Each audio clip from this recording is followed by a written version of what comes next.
what's going on, everybody?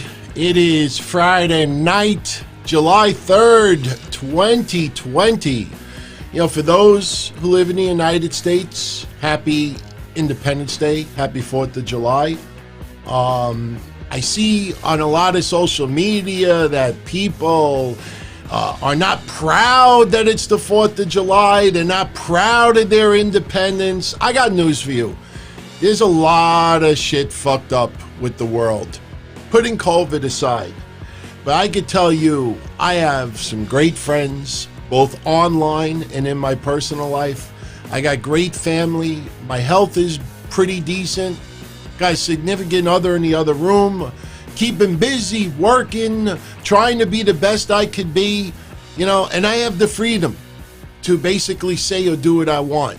Honestly, I think that's not all that bad, especially when you think about the fact that so many people died fighting for our freedom. So I wish everybody out there a very happy 4th of July. Spend it as you will. I will be with family this weekend and gonna try to kick back and relax a little bit.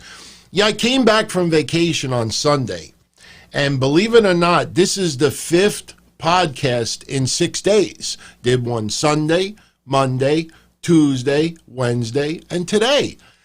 And it was funny because Sunday I was seriously thinking about taking another week off. Just wasn't in that frame of mind. And I'm not going to lie to you. If I party hardy this weekend, I'm thinking about taking Monday off. Not sure. You know, I probably won't, because if I take off, you know, there's not going to be any show. So I'm probably wishful thinking. Hey, everybody deserves a little bit of vacay, if you know what I mean. And 4 days is not enough for yours truly. By the way, roll call for everybody who's live right now. You want to post it, let me know where you're tuning in from, and I will give you all a shout out. And also, by the way, you see over there, I took the Mike Tyson picture down. No, I didn't take it down because of his past indiscretions. The stickers wouldn't stick anymore. So what I decided to do, rather than put up new stickers, I'm going to give you all the choice as far as what we put in its place. I got a couple of pictures here that I'll show you in a few moments. By the way, shout out to Franchise from the Bronx, Daniel Side from Jersey. By the way, ICW, their next Jersey event, I'm there, Mish is there, I think Shaheen Nuclear Heat Graphics is there. So how many of you out there are going to be there as well? We're all going to hang out. We might even barbecue. I kid you not. For real, we're working on that. Straight Edge from Connecticut, Austin Nance from Alabama, Benjamin from Central Texas, Robert Swanson, Bob O'Mac from Colorado, Chris from Vermont, Rams fan from Redding, California. There's a lot of people tuning in, so, you know, sometimes it gets a little hectic over here. Jay Shaw from Philly, Sam from Toronto, Labosi from Germany. Oh, thank you very much. Yeah, I don't like to make some people feel like, am I not as important because I'm from New York?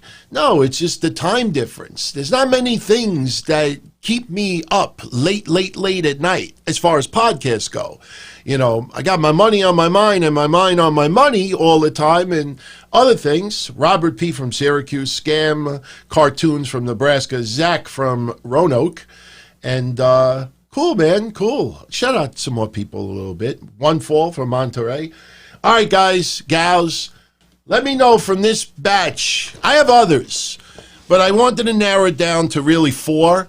So I have a feeling I already know, you know, which one you're going to choose. We'll keep it up for like a couple of weeks.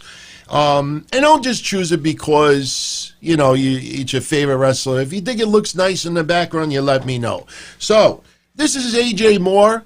Great artist, good friend of the show. Only met him once, so I don't, you know, it's funny. I love when people talk about how other people are such good friends with them, but they've never met in person or never talked maybe like 1 or 2 times in their lifetime. AJ, I have talked to here and there. I consider him a friend. Definitely would love to hang out with him again, but do we put the Undertaker in the corner? In fact, you know what? If you like 2 of these, I think maybe we take Vader down for a little while. Nothing against Vader, but maybe we'll mix it up. So we're going to take Vader down as well. So let's choose 2 of these 4. So you got Undertaker, AJ Bohr made that one. I know it's a little surprising, but AJ also made this Orange Cassidy. These are real drawings. This is not like fake stuff or copyrighted. You got Orange Cassidy. You got the Inner Circle.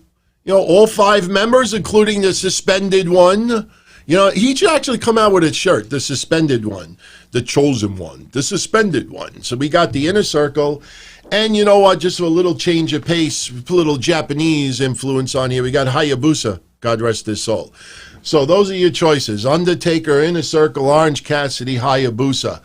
So you let me know which ones, you know, we'll put 2 up. Those are drawings, Benjamin. They actually draw it. And like I said, you really miss something special if you don't check out AJ's Twitch. And he goes live and he draws from scratch. The one that he did of Shag Gaspard that time, it was beautiful. It was absolutely beautiful to see it go down from beginning to end. It's awesome stuff. So, all right, I'm looking at this, and we got a lot of Inner Circle and Undertaker. A little bit of Orange Cassidy, not too much love from Hayabusa. So it looks, see, the only reason why I'm a little hesitant about the Inner Circle is because it's so far behind me. I don't know if people will make out. I don't mean make out as a kissing. I mean make out as far as the members of the Inner Circle. Unless maybe I take a picture from over here and we shuffle things around. So, all right. So you know what? Maybe we'll go with Undertaker and Orange Cassidy. Why not? Even though it was the lowest quarter rating in the history of AEW, you know, I got news for you.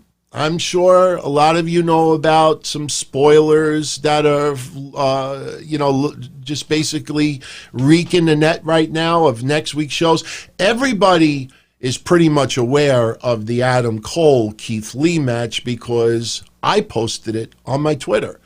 Anybody that follows me for 23 years doing this stuff, I rarely ever put up spoilers. Rarely.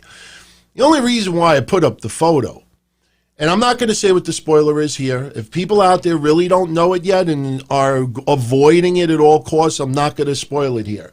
But I'll say this. The only reason why I even posted the spoiler photo on my Twitter is because I was basically looking to see feedback from both AEW and NXT. I was very curious to see what the ratings were going to be, and we'll talk about ratings in a little bit. And I got the quarter hours from Wednesday. Remember Wednesday Night Dynamite, I said I am really curious to see what kind of rating or lack thereof featuring Best Friends. I've been on rants for many, many months now. Nothing against Kip Sabian, even though what he did on Wednesday, in my opinion, was god-awful. Nothing against Kip Sabian personally. Best Friends, you know, one member of Santana Ortiz. You put them in main events, you deserve to get the bullshit ratings that you get. I think Best Friends, and I have the numbers, I'll pull them up later, but if I remember correctly, I said I thought that the Best Friends, Paige and Kenny Omega match was going to be the lowest rated quarter of the show. And sure enough, I believe it was. I understand AEW sees a bright future in Best Friends, and I get it. You know, they're trying to build their stars. That's why you have Orange Cassidy going up against Jericho. You know, but you're going up also against NXT. You got MJF cutting promos about ratings repeatedly. You got Chris Jericho talking about, you know, demographics. You know, you have the networks looking at these ratings. And so this all matters. And we'll talk about that a little bit later on. I like Best Friends as a tag team. But seriously, I'm dead serious right now. I'm not trying to be a jerk. But, you know, Trent, you know, or his partner, if they were dressed in street clothes and they pulled out of Mom's Caravan and they were walking into a fucking Stop and Shop, would you honestly think that they were AEW pro wrestlers, or if they were just dressed in regular, and I don't mean regular clothes wearing a Best Friends t-shirt, if they were wearing just like a regular button-down flannel shirt and a pair of jeans, and they walk right by you in Stop and Shop, you might even say to them, how much is that toilet paper? How much is carrots? You know, it's not just the physical look of it. They're not household names yet. And especially Kip Sabian, I don't care about Penelope Ford. I'm into brunettes. I'm not into blondes. And I have someone that I care about. So it's not a jealousy factor. But Kip Sabian, if you actually pay attention to the matches that they have put him on Dynamite, yes, you want to build stars, but you put them on Dark a bunch of times. Maybe you advertise them as the main event of Dark, or maybe they open up, the show. But to have guys like that close out your shows, I mean, what kind of ratings do you think you were going to get out of that? So anyway, going to go back and forth, and by the way, if you're enjoying the show, I would appreciate it if you give it a thumbs up. If you don't like it, give it a thumbs down. Just be interactive with it, because definitely, helps get a little bit more exposure. Makes me feel good too. I like seeing the feedback, even if you don't like stuff. And trust me, as I said, July is goof-free month. We're not going to talk about the goofs. So, and this is all because of you. Your feedback is critical about these shows, plus topics that we talk about. Now, SmackDown just went off the air. I have the match results. I took some notes. I will tell you right off the bat, Morrison versus Matt Riddle should be a feud, should be a rematch. They knocked it out of the park. I mean, I think we all knew that those two probably would mesh well together, but man, they really tore it up today. I think we all knew who was going to come out on top, especially with Matt Riddle recently debuting on SmackDown, and Matt Riddle is going to be, a major player on SmackDown. But let's also give credit to AJ Styles versus Drew Gulak. Drew Gulak, you follow my shows.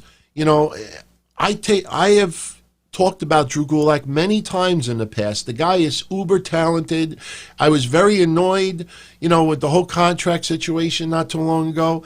And as I've said, just because other people don't talk about a particular wrestler doesn't mean that people don't talk about the particular wrestlers. They tore it up as well. The only problem with Gulak versus AJ Styles, not even what the outcome was. We knew AJ Styles was losing the belt. But you got Daniel Bryan. I don't know if anybody picked up on this, but you got Daniel Bryan on simulcast. And obviously he's in quarantine, just to be careful, and I think that's why Sheamus was on the screen and not in the ring, even though they didn't want any interaction between Sheamus and Jeff Hardy in the ring. By the way, did that guy at the very end look like a low-budget EC3? And that's not a knock on EC3. But I looked at the guy, I was like, what are you trying to be, EC3 here? You saw his hair, the way he looked. He looked like it.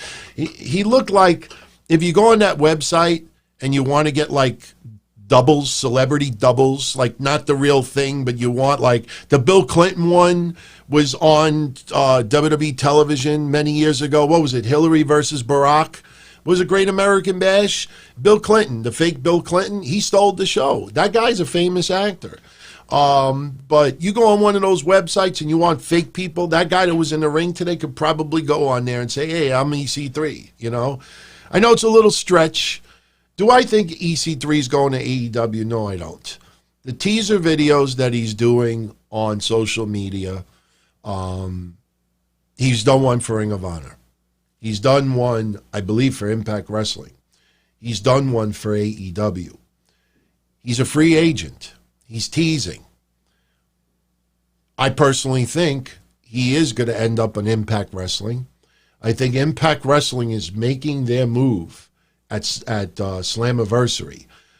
Sure, it's not, the move that's going to put him as number 2, but the thing is that with Tessa Blanchard gone now, with Michael Elgin gone, and by the way, did anybody out there get a look at Michael Elgin's video statement?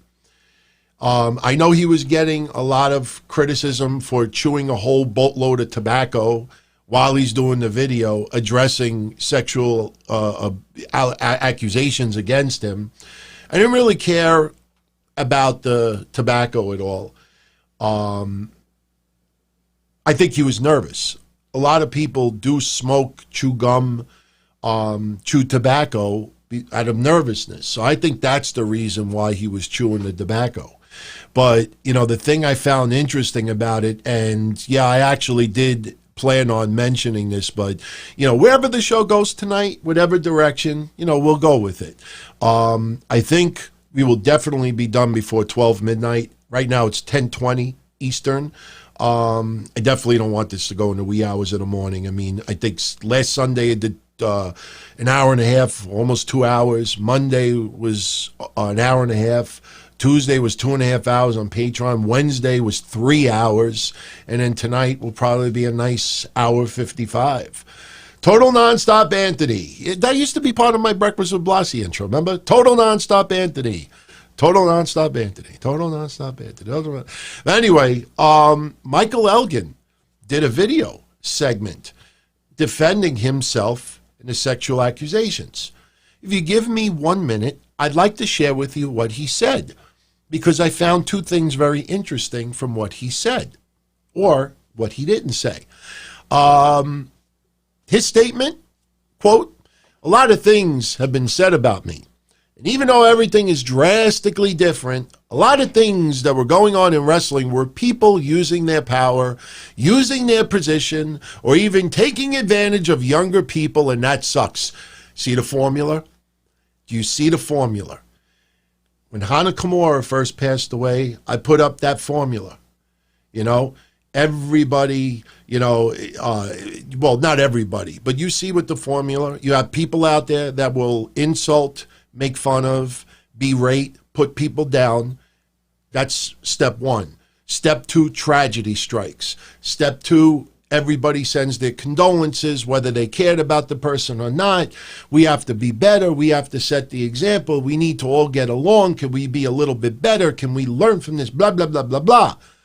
Then step three, when all that runs out, then it's either now focus on me to make me look like a victim, or I reiterate the same thing again. We should all get together. We should care. We should stop this, and that. And then when you get to step four, and all the talk about the tragedy subsides, you go right back to step one. And the perfect example of that, talked about it Wednesday, Maria Kanellis. You saw it with Tammy a couple of months ago, but Tammy's, blow up was before Hana Kimura passed away. And by the way, I want to mention this right now because of death and suicide and everything. If you notice tonight, Drew Gulak had Havoc written on his wristband. And I want to put the exact date up here. I don't want to get it wrong. But the reason why he had Havoc on his wristband is because that was to pay tribute to Danny Havoc, who passed away last month. Now, I know what a lot of you are going to say. Wow, that was a month ago. Why is he only paying tribute now? Well, I double-checked it to make sure that I got my dates right. The last time Drew Gulak was on SmackDown before tonight was on May 26th. Danny Havoc died May 31st. So Drew Gulak has not been on television since the passing of Danny Havoc. Tonight was the first opportunity that he actually was on camera. He did not forget about his friend. I thought that was really, really just touching. And, it's really sad because, and I said this a month ago, you knew it. You knew it. You had 90% of the people out there that didn't know even Hana Kimura's name, that were all, we got to learn from this. We got to get together. Danny Havoc got almost no mention whatsoever. Still to this day, you have people out there that have never mentioned his words. Even though the Mox design on his shirts in AEW, Danny Havoc drew it. All the stuff from the death matches in CZW, he drew that. Plus, he had so many close friends in the world of pro wrestling. I don't try to weigh, as far as, tributes on people's deaths, but I would have thought the reverse. I would have thought Danny Havoc would have been showered with so much buzz from the world of pro wrestling. And Hana Kimura, yes, a tragedy, but almost nobody really ever knew anything about her in-ring career. Very, very few people. And so anyway, we go back to the new formula. You see all of the people that are making these statements, talking about being accused of sexual, I don't want to say just abuse, because there's sexual abuse and there's also sexual misbehavior.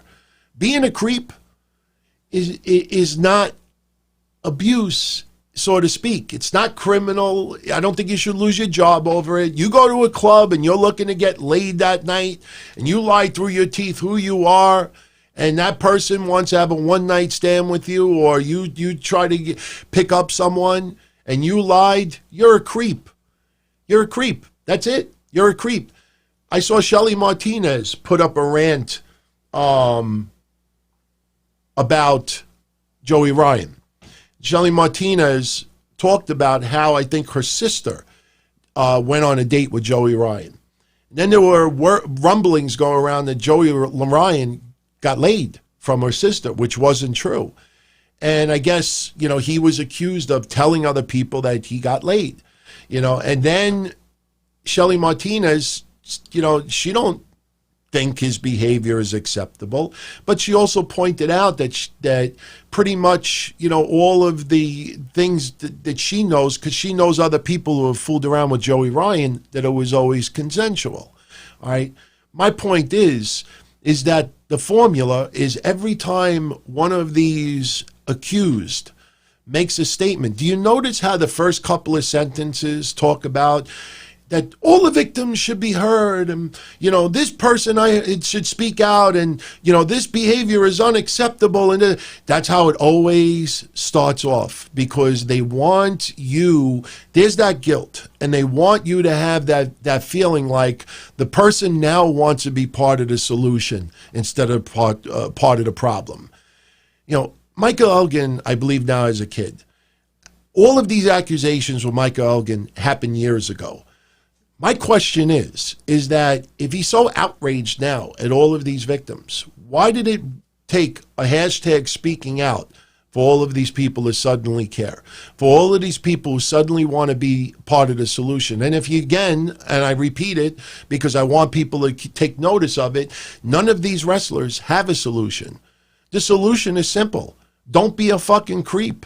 Don't use your position and lie or make someone feel like they got to bang you, to get something.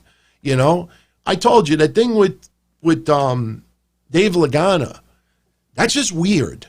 That's just weird. If someone needs to stay at my house for a month and it's somebody of the opposite sex, if I end up night after night after night sharing a bed and we're spooning, and if you don't know what spooning is, look it up, I might in the back of my mind think, wow, this girl's touching my body, she feels secure, it feels right, it feels good.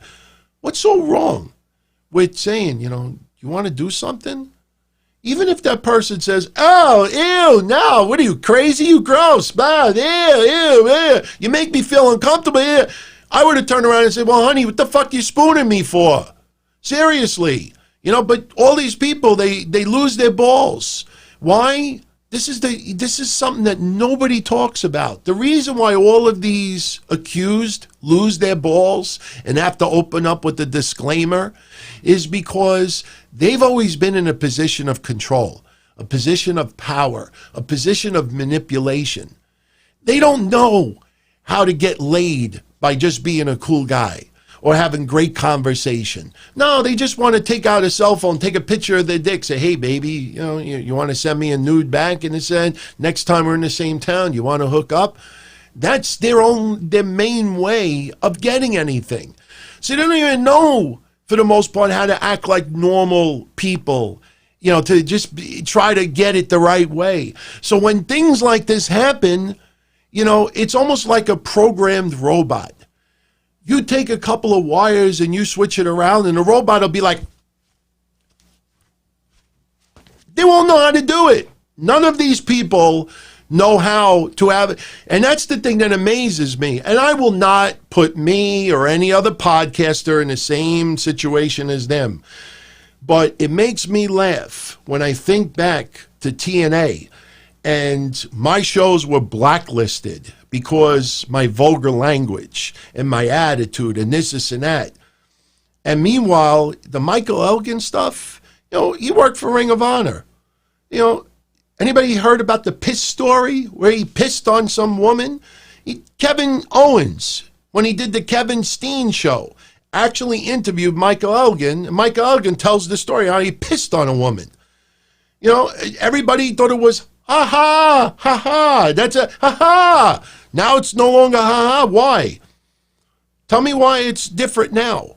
We're only talking a couple of years. Ring of Honor knew a lot of Michael Elgin's misbehavior in the past. They still hired him.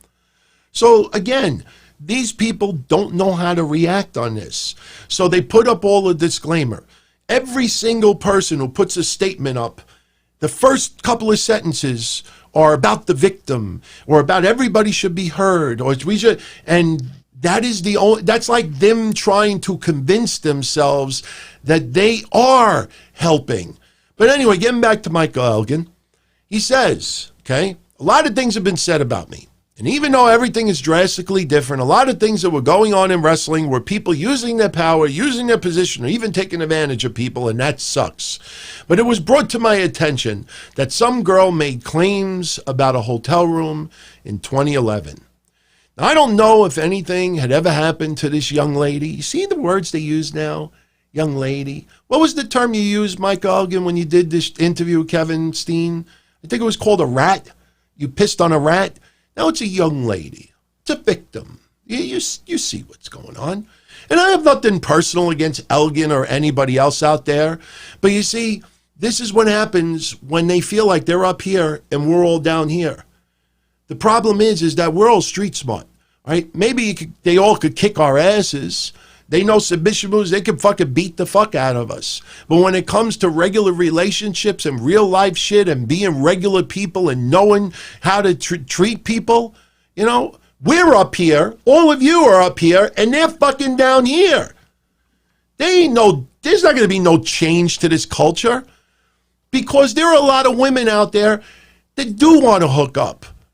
Just look at the U-Shoot with Al Snow. Look at the U-Shoot with Al Snow that's on YouTube right now.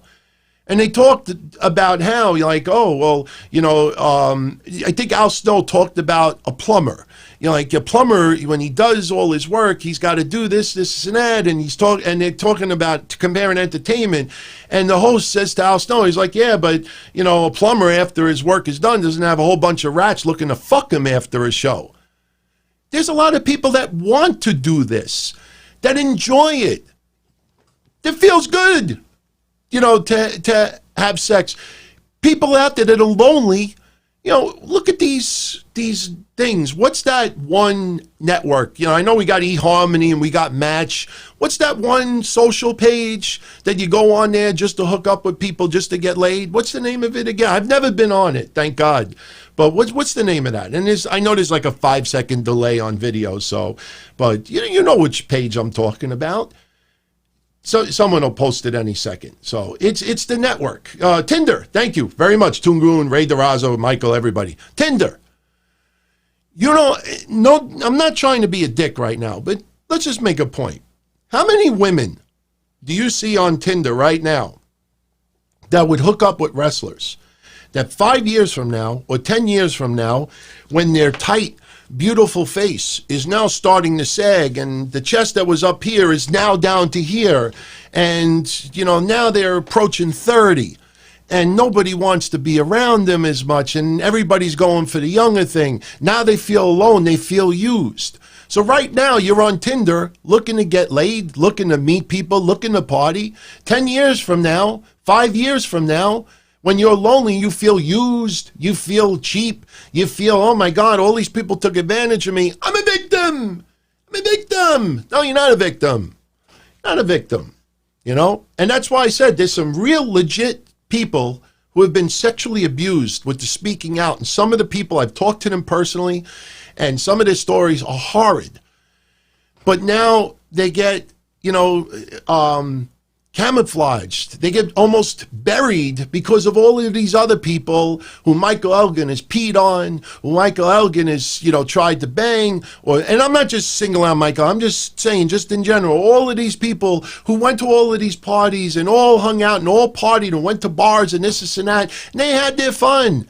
Well, most of these accusations are 5 years old, 10 years old, 15 years old in some cases, So anyway, getting back to the hotel thing, he says, and I quote, "Now, I don't know if anything ever happened to this young lady, and I hope that it hasn't, and I hope that if she's found some peace and some resolve. And I'm sure that's impossible because I can't speak on anything like that. But what can I say is that in 2011, 9 years ago, 2011, I did share a hotel room with this girl, and I did share a bed with this girl. A bed with this girl.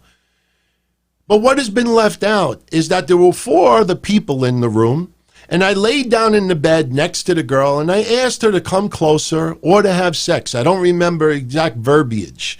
All I remember is her saying no, and me going to sleep, and the next morning the 4 wrestlers asking if we slept together. When I said no, they said, "Oh, we know.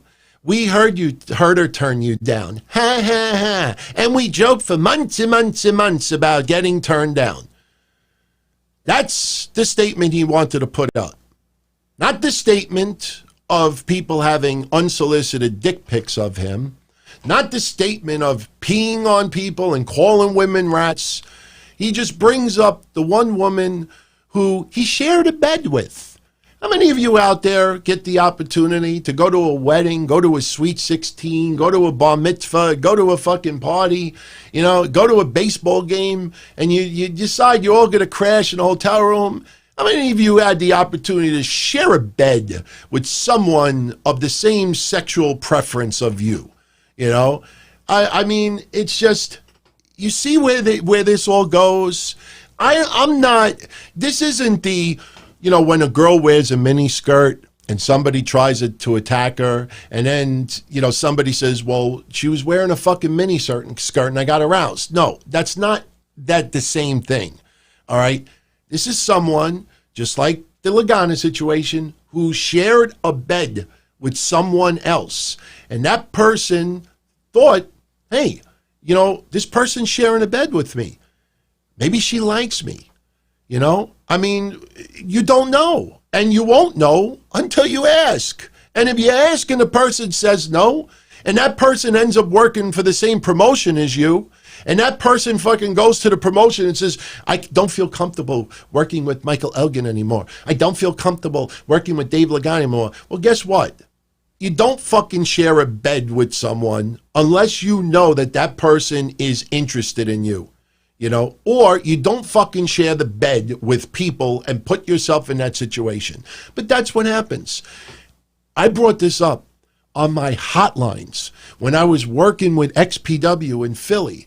And I said that anybody in the chat right now that's tuning in, anybody that goes back with me many years, how many times did I used to say I would never, ever, ever date someone in pro wrestling, because I always felt there was more promiscuity in pro wrestling than almost anything else that I've ever come across.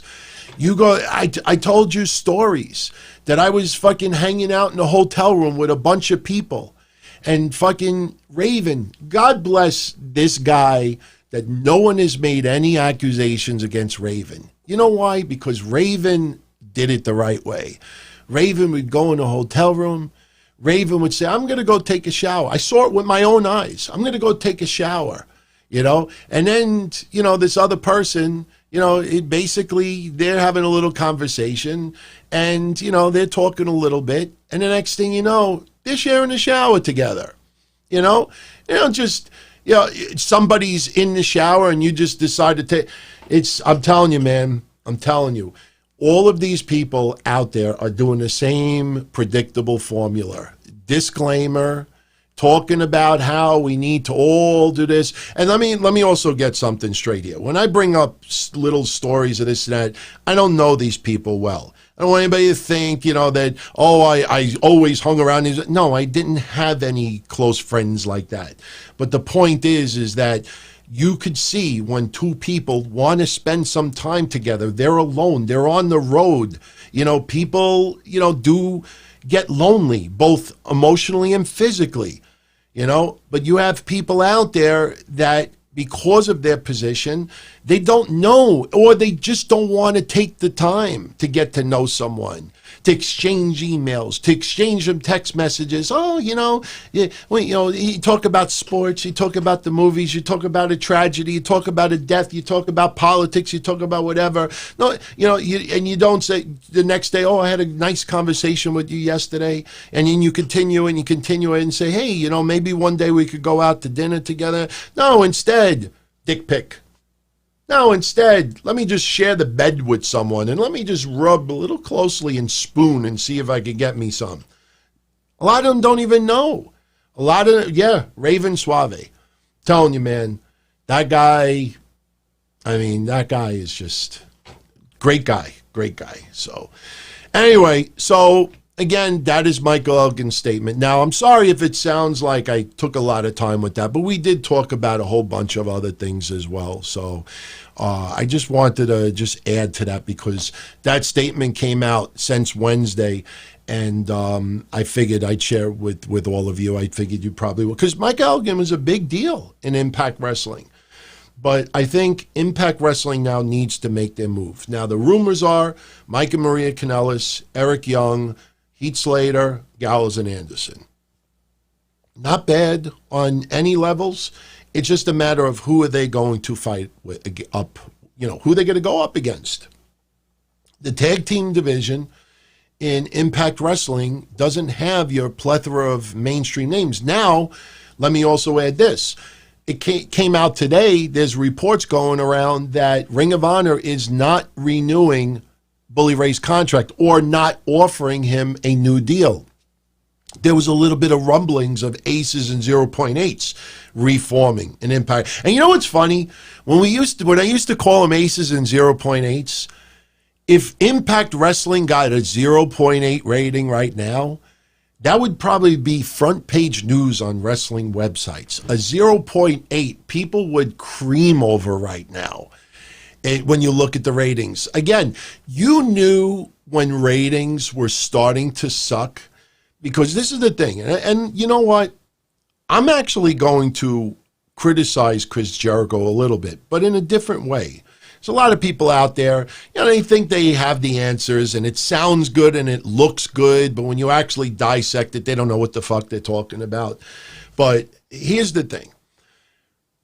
Even before AEW debuted on television, when Impact Wrestling was still on other network and we had ratings, you could go on any history website. I think Gerwick has it and a few others. When you go and you look at the ratings history, I think you look up Impact Wrestling. It's a good example. It's a good starting point. Up until a couple of years ago, the ratings were always like 1.3, 0.9, 2.4, even WWE, Raw, SmackDown, 2.6, hour 1, 2.2, hour 2, 2.4, hour 3, 2.5, for a composite of 2.32. I've been doing this since 1997. Every year, 1995, when Nitro first started. All right, look at the Monday Night War. Look at the WWE Network, the Monday Night Wars. And you see rating.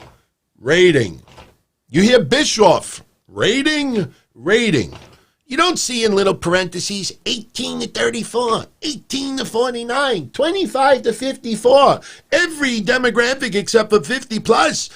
People are just trying to find something that isn't there. And here's the kicker.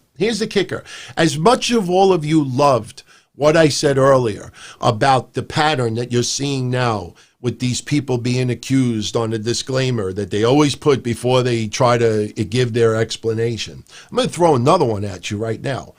Take note that the people who are always bringing up the fucking demographics when it comes to pro wrestling are people that are not in the cable TV industry.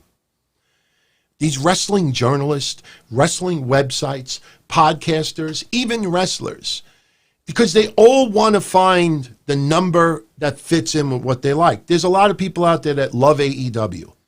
So even when NXT beats them in the ratings, oh yeah, but AEW did a better rating in the 18 to 49. And even Chris Jericho had some fun with it.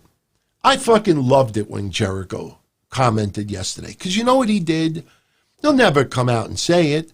But Jericho took his fishing rod and started reeling in all of the suckers out there that bought into what he said. Jericho brought up, and I think I have Jericho's statement here. Jericho says, and I quote, hold on, I think I got it. Here, he writes this. Here's a lesson about TV ratings, kids. Last night, AEW was number 6 in the 18 to 49 demographic.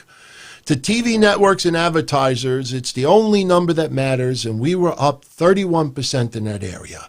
So once again, Dynamite is the real winner in the Wednesday night ratings war. That's what Jericho wrote yesterday. I had people bringing up Jericho, from 20 years ago, and people bringing up Jericho, that he's a troll and this and that. Phew. Reeling everybody in. Because you know what it comes down to? What was AEW's rating when they debuted last year? And remember, NXT was already on television 2 weeks on Wednesday when AEW debuted. Didn't AEW do like 1.4 million viewers? 1.4 million viewers when they debuted. So when you think about the fact that they debuted with 1.4 million viewers, and on Wednesday they drew 748,000. That means that you lost almost half your viewers since you debuted. So you could talk about demographics all you want. At the end of the day, there is almost 700,000 fans that are not watching your product. Those are 700,000 fans that are less likely to buy your one of 800 t-shirts on sale. Those are 700,000 fans less likely to spend money on your pay-per-view. If they don't want to even watch your product on a weekly basis, who the fuck is going to convince them to watch and spend $60 to watch it on pay-per-view? So that's why you could twist, you could bring up demographics, you could do everything you want. At the end of the day, if I have a restaurant, and I know this is a bad analogy, but if I have a restaurant and I know that the older people are the ones that spend more money because they buy glasses of wine, because they're the ones that usually have dissecting coffee after dinner, and that's where you make some big money as well. When you get teenagers and 20-year-olds come in, what do they want? They want French fries with gravy, and they want soda, and they want to play with their phones for 2 or 3 hours and text people. And you're in my fucking restaurant for 2 or 3 hours, but when you have elderly people or older people, they might only be in my restaurant for an hour. So if I have 1.4 million people coming in my restaurant every year, and now all of a sudden I only have 700,000 coming into my restaurant, but ooh, I did great in the teenage demographic or in the older demographic, but then when I think about it, I'm like, I have 300,000 older people that no longer go to my restaurant. You can fucking brag all you want. Being number 6 doesn't matter if 5, 4, 3, 2, 1's numbers are also in the shitter. So this is why you need to you look at the numbers, and let's criticize NXT as well. You remember the first 2 weeks with NXT when they went on the USA Network? Do you remember how they did it? Week 1, and week 2, I think 1 hour was on the USA Network and the other hour, I think, was on the WWE Network. Is that how they did it? Do you know when they first went to the USA Network and did that 1 hour? Do you know what their rating was when they first premiered? They did 2 million people.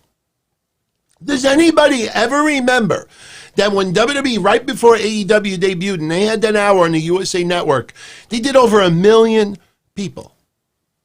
1 million. So now the big question to everybody that I have with you now is COVID era. What has transpired since the COVID era? Psycho Jet Black is asking me, how many hats do I own? I honestly own, I think, about 10 hats. I have sports hats as well, but the only reason why I don't wear the sports hats all that much is because they don't match some of the things I wear. And if I'm wearing a wrestling shirt, I don't want to wear like a sports team's hat with it. So I try to wear something simple like black or gray, or charcoal or something like that. But yeah, I have about 10. I have some wrestling hats as well. I got Rusev's hat somewhere right around here.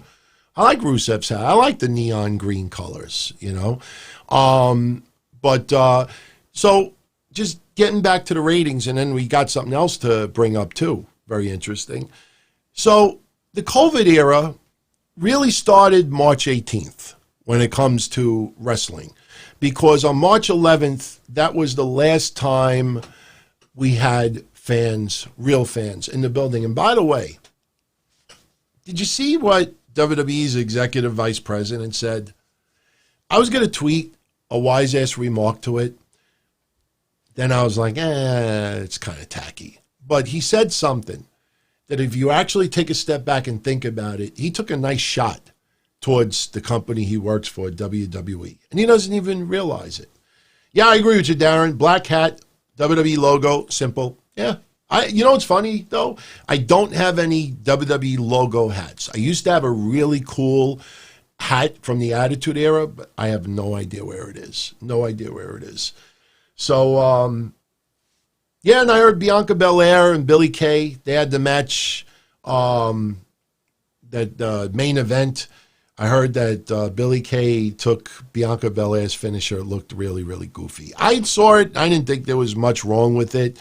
But, and she takes the move and she's like, and then she falls backwards like, like somebody who just got shot. I hate to say it like that, but that's the case. So anyway, ratings, COVID era. First time AEW and NXT did not have regular fans in attendance was March 18th. So I want to share with you what the ratings look like since March 18th. And I think you might find it a little bit interesting. Now, I'll say this. I'm not going to go back to last year.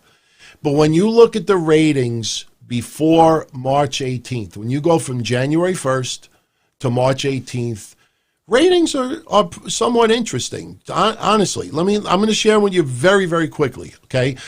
Then the only time that AEW really wasn't live was January 22nd because they were on the Jericho cruise and it was a one-day tape delay. But anyway, January 1st, AEW had 967, NXT had 548, but NXT was pre-taped.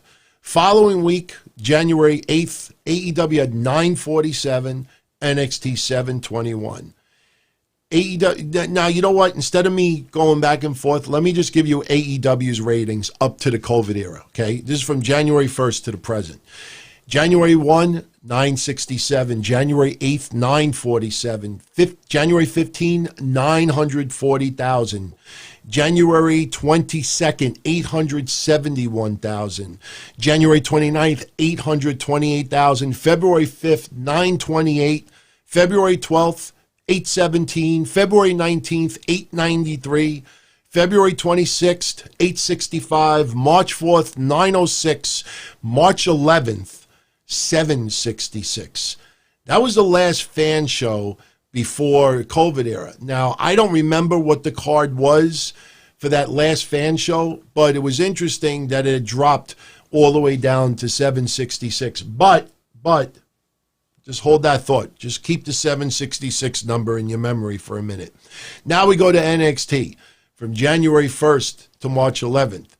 January 1, 548. January 8th, 721. January 15th, 700,000. January 22nd, 769. January 29th, 712. February 5th, 770, February 12th, 757, February 19th, 794, February 26th, 717, March 4th, 718, March 11th, 697. You see the pattern there? They hovered right around 700,000 viewers, right up to when COVID first broke. AEW was somewhere in the 8s to the 9s for the most part. So that's what their ratings look like up until COVID. So now we're in the COVID era. So now this is what AEW's ratings have been since COVID started. Now, the first night that they had, we thought there were no fans in attendance. They started right off with their wrestlers at ringside. They did it right from week one. NXT at empty arena. So March 18th, that first week, AEW had 932,000. And that was empty arena, just except their wrestlers. Now, you may say to yourself, holy shit, in COVID, week one, they did great.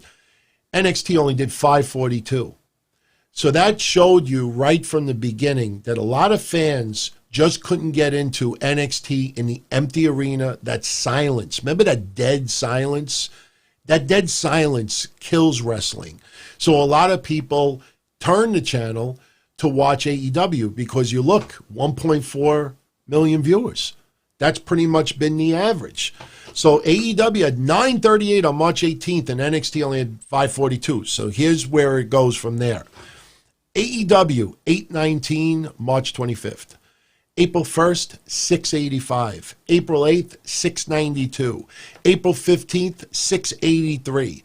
April 22nd, 731. April 29th, 693. May 6th, 732. May 13th, 654. May 20th, 701. So now we're only in the 6s to barely 7. May 27th, 827.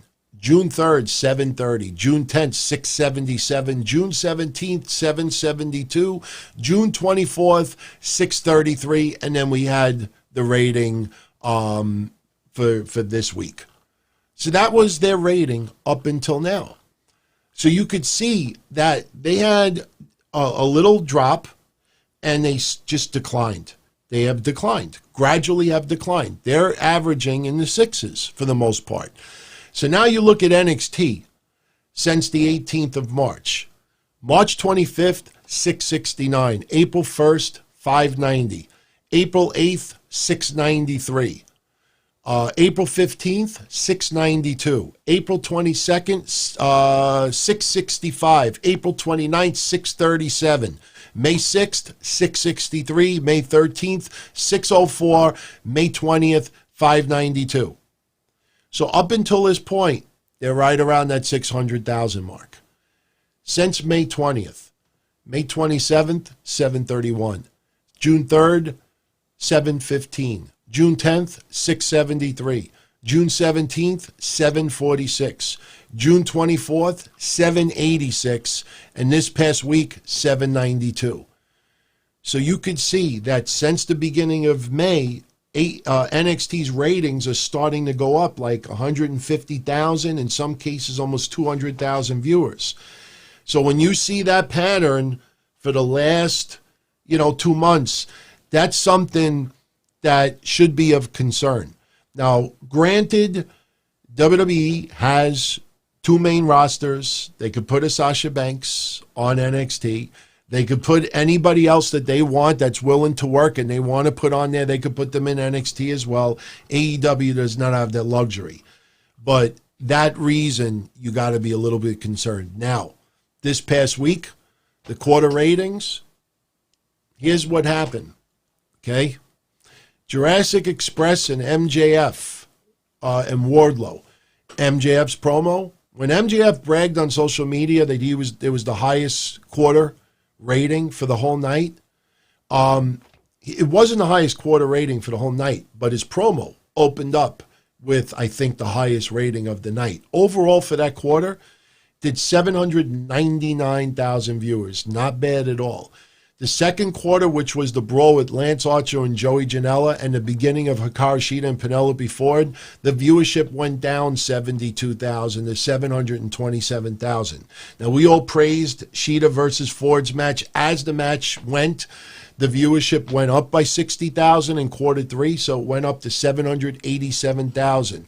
Cody versus Jake Hager, the rating actually went down 4,000 to 783,000. the final part of their match, and then the Darby Allin promo, and then the beginning of Private Party versus Santana and Ortiz, that jumped up to 814,000 for quarter 5. Quarter 6 went from 814 down to 724. Went down 90,000. You know what went down in that quarter?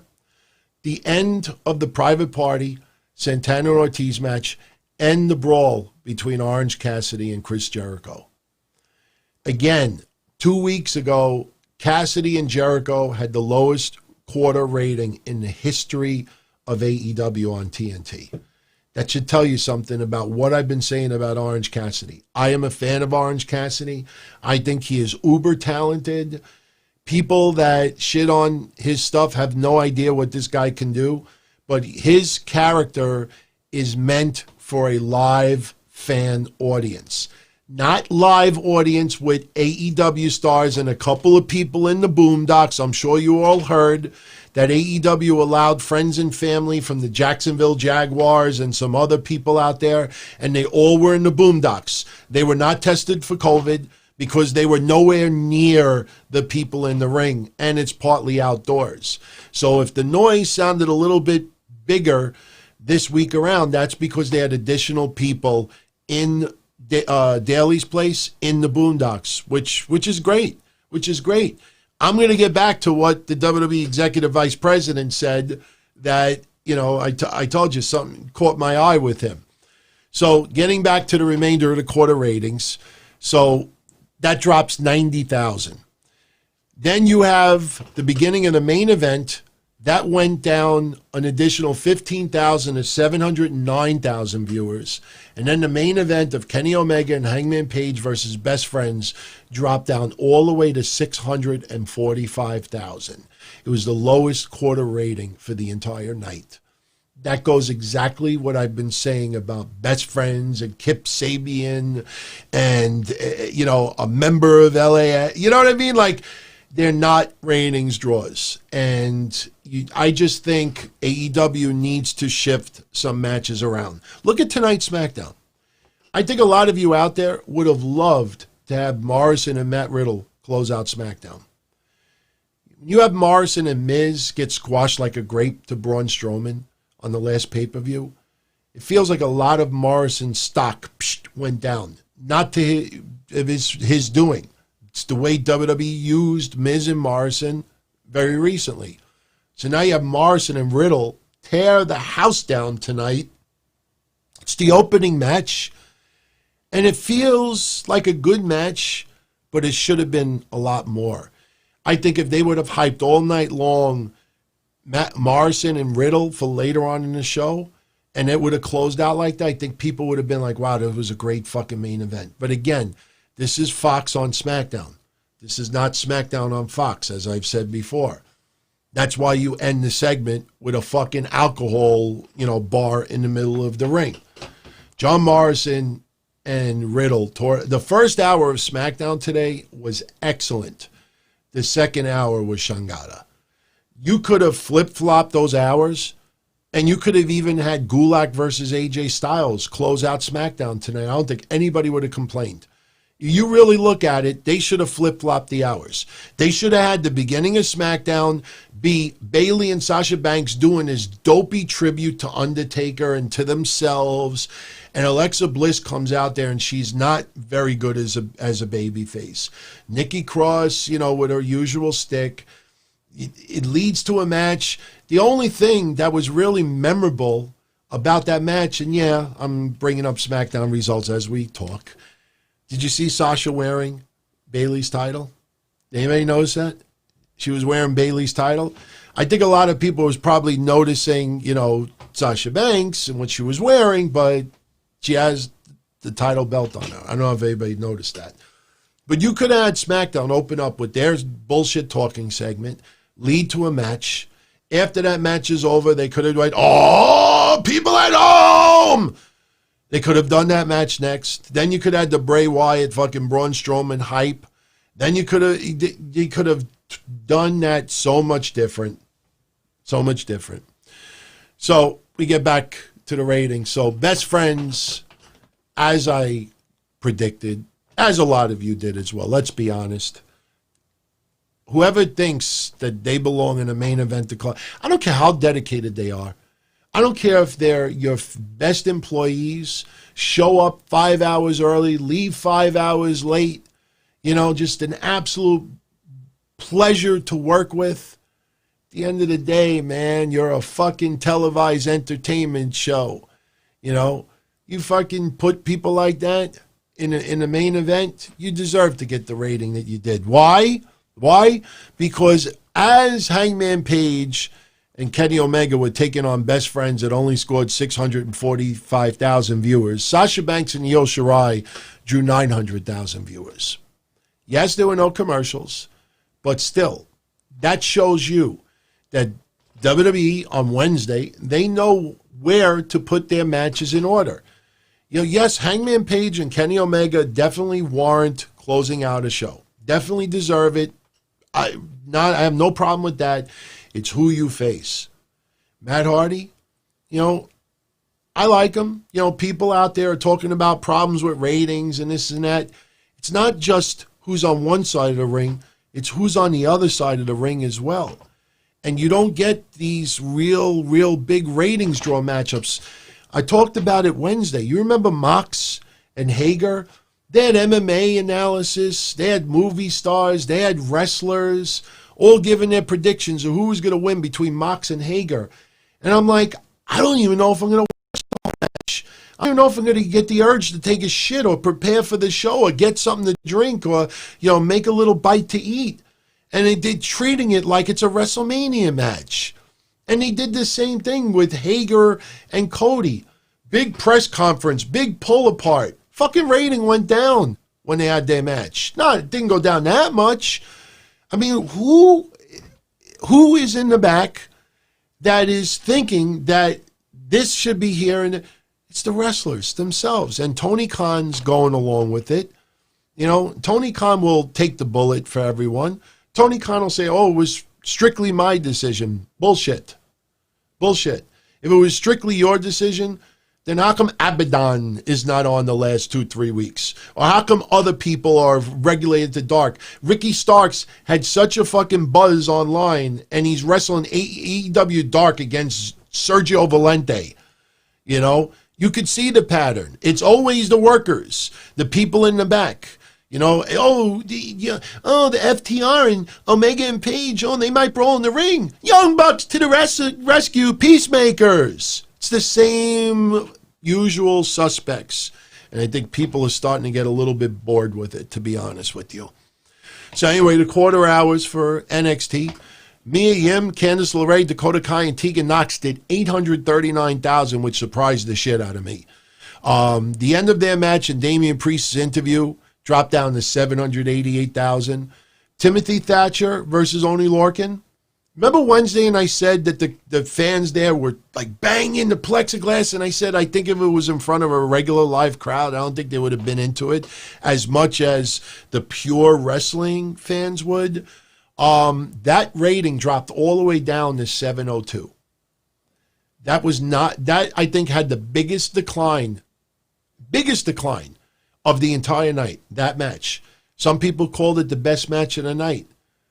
As you could see, entertainment company in many cases, outweigh, other, matches. So anyway, Thatcher and Lorcan only did 702. Ripley versus Robert Stone and Aaliyah jumped up to 764. Roderick Strong versus Dexter Lumis jumped up to 776. The end of their match and then the video of Adam Cole and Keith Lee, that jumped up to 784. The start of Sasha Banks and Io Shirai was at 782, but then the last quarter went all the way up to 900,000. So you could see it just kept going up and up and up and up. And, that's the formula that you want. You don't want like this. You see what happens on Raw. How many times, remember when Seth Rollins was closing out a lot of the Raws, especially when he was feuding with Baron Corbin? Felt bad because of the storyline was horrible. But you would have like the Raw rating, hour 1 would be this, hour 2 would be this, and hour 3 would be this. You don't ever want that. You want this. And that's what the Monday Night Wars were. Monday Night Wars, when Nitro had 1 hour that was unopposed, they'd have a kick-ass rating. And then it would go down a little bit because it would go up against WWE. But if you look at the ratings, you always want an increase. Even tonight's show, as the show's going on, all of you out there, I see, the number of people, it's increasing. You always want people to tune in and to stick around. And the more you get those people to stick around, that's how you build your rating. If you have people just channel surfing, going back and forth, back and forth, back and forth, if I'm AEW, you got to put something out there that when someone changes the channel, they stick to your shit. Now, I'm not going to bring up spoilers here. If you want to see one of them, you could go to my Twitter, @DonTonyD. I'm warning you about it beforehand. But I'm going to tell you what the spoiler is, but I won't tell you what the outcome is. One wrestler in NXT is on very thin ice right now. Was it? Oh God, who was it that did it? Oh shit, it was Saurav Gurjar. Indira she. Anyway, Saurav Gurjar. He was. No, I'm not giving you the spoilers. I'm not going to tell you what it is. I'm telling you what happened. As we said Wednesday, they already taped Night 2 of the Great American Bash. Well, you had NXT wrestlers around ringside being fans. If you ask me, from now on, and nobody's brought this up. I guarantee you somebody is going to make a fake news story saying that this is now, the deal, just to make it up. You see the mask story going around? The mask story going around is that WWE now, that unless you're in the ring or you have a on-camera segment, if you're caught not wearing a mask, the first offense is $500 fine, and the second offense is $1,000 fine. A lot of people wanted my thoughts on that tonight, and my honest thoughts of WWE fining wrestlers $500 for the first offense and $1,000. They ain't no way they're doing that shit. If somebody is caught not wearing a mask, for whatever reason, if you're taking a sip of something, you can't wear the mask while you're taking your sip. But if someone shows up there and they don't have a mask, you send them the fuck home. You can't start levying. You don't go from one extreme to the other. Oh my God, we got caught with our pants down. We weren't testing anybody. Now we're testing everybody.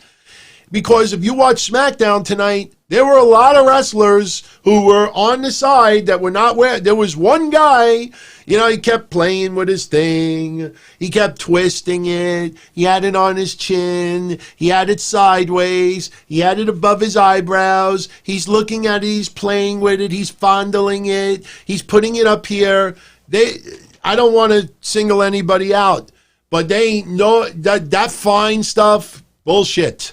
You're going to fine someone $1,000 for not wearing a mask? The fuck out of here. That's smoke and mirrors to make. All that report is done is to give fans the perception that, wow, WWE's taking this shit seriously now. That they're going to fine wrestlers $500 to $1,000 if they don't wear a mask. Do you know any other type of employment out there that's threatening extreme heavy fines if you don't wear a mask? The fuck out of here. That's just to give the perception that WWE's really taking this seriously. So anyway, as I said, I'm not going to give you spoilers, but I'm going to tell you what happened. So anyway, they taped the Great American Bash for next week. The main event was Adam Cole versus Keith Lee, title for title. And after the match was over, Saurav Gurjar took a picture of the outcome in the ring. Posted it on his Instagram.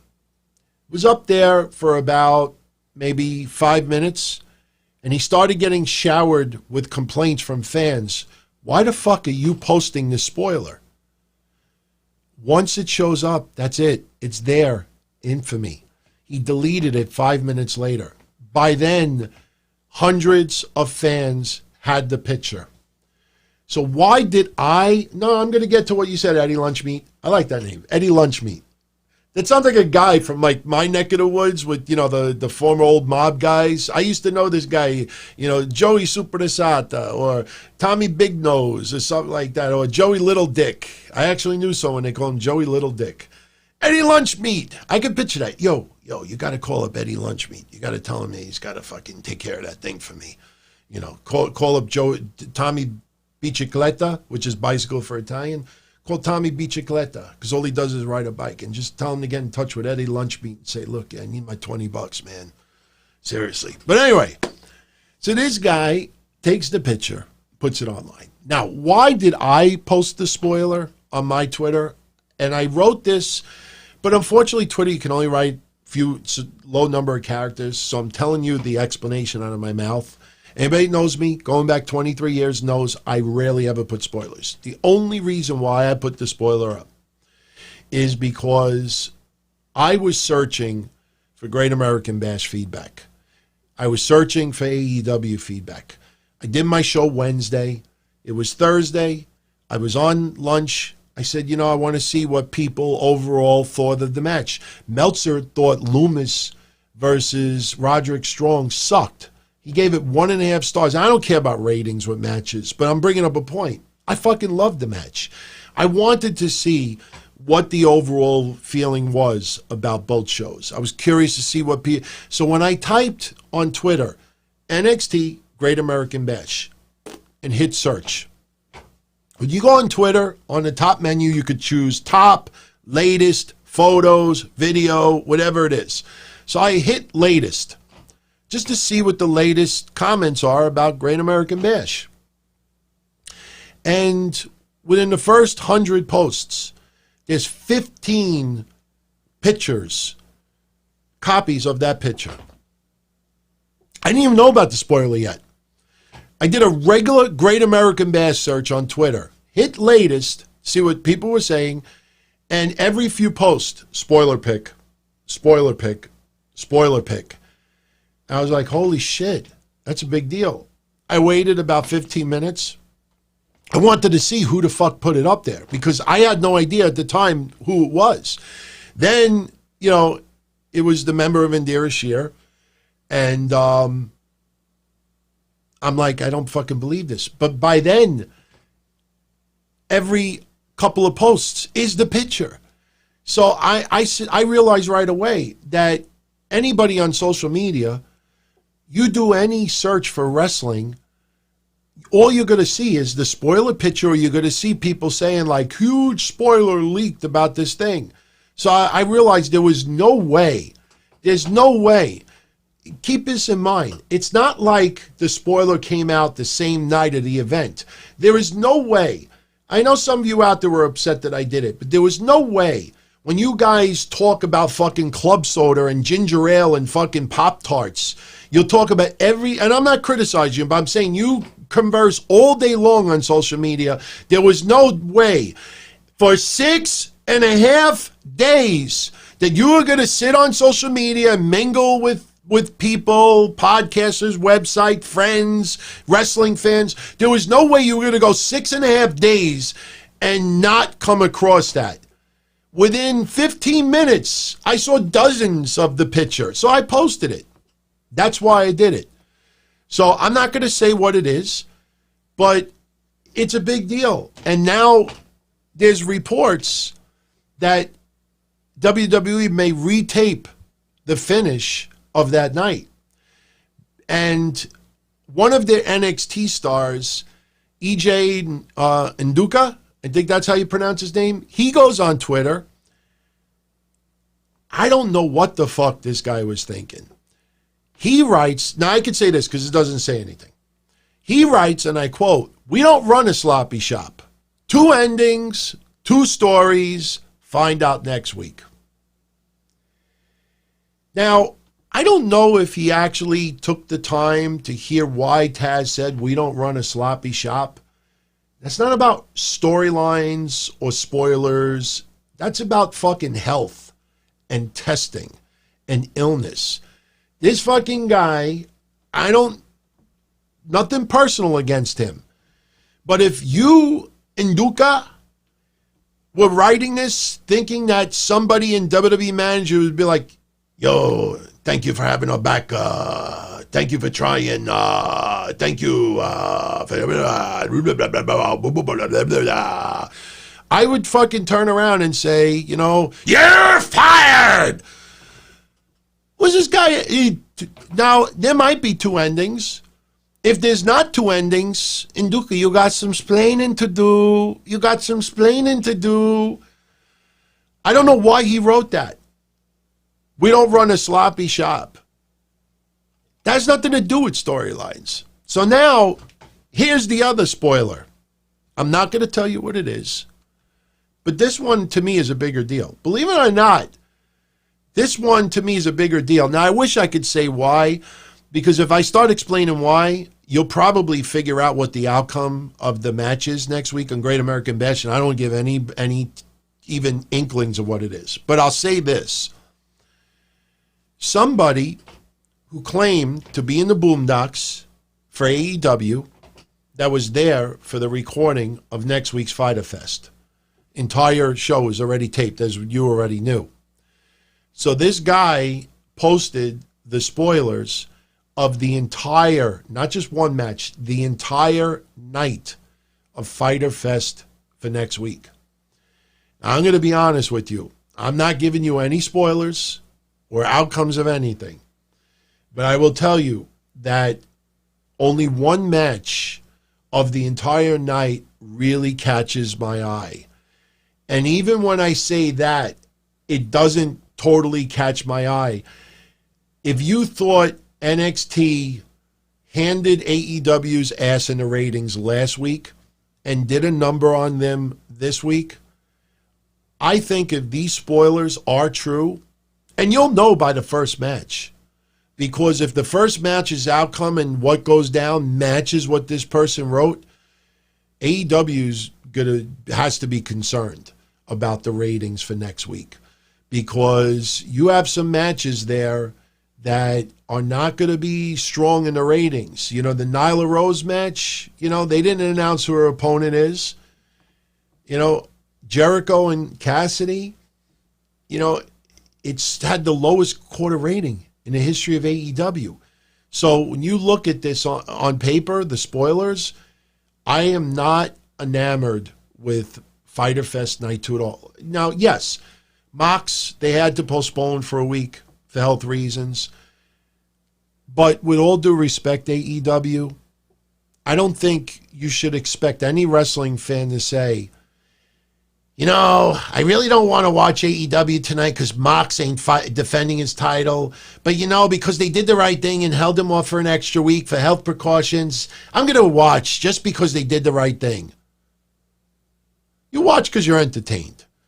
And I think WWE with NXT next week sees blood in the water.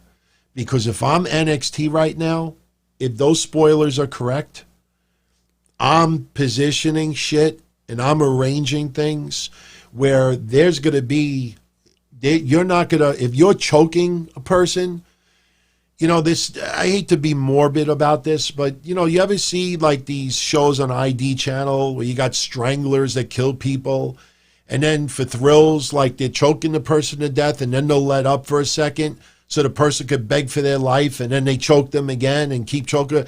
WWE next week, if I was them, you fucking put the stranglehold, you don't let up. You don't let up. For the entire night, you don't let up. So let's see what happens. Look, I'm a fan of both, but this is something that, again, that's why I wanted to bring up all the rating stuff.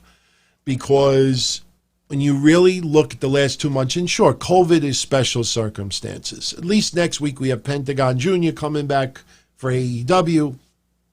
NXT, there's still some people missing.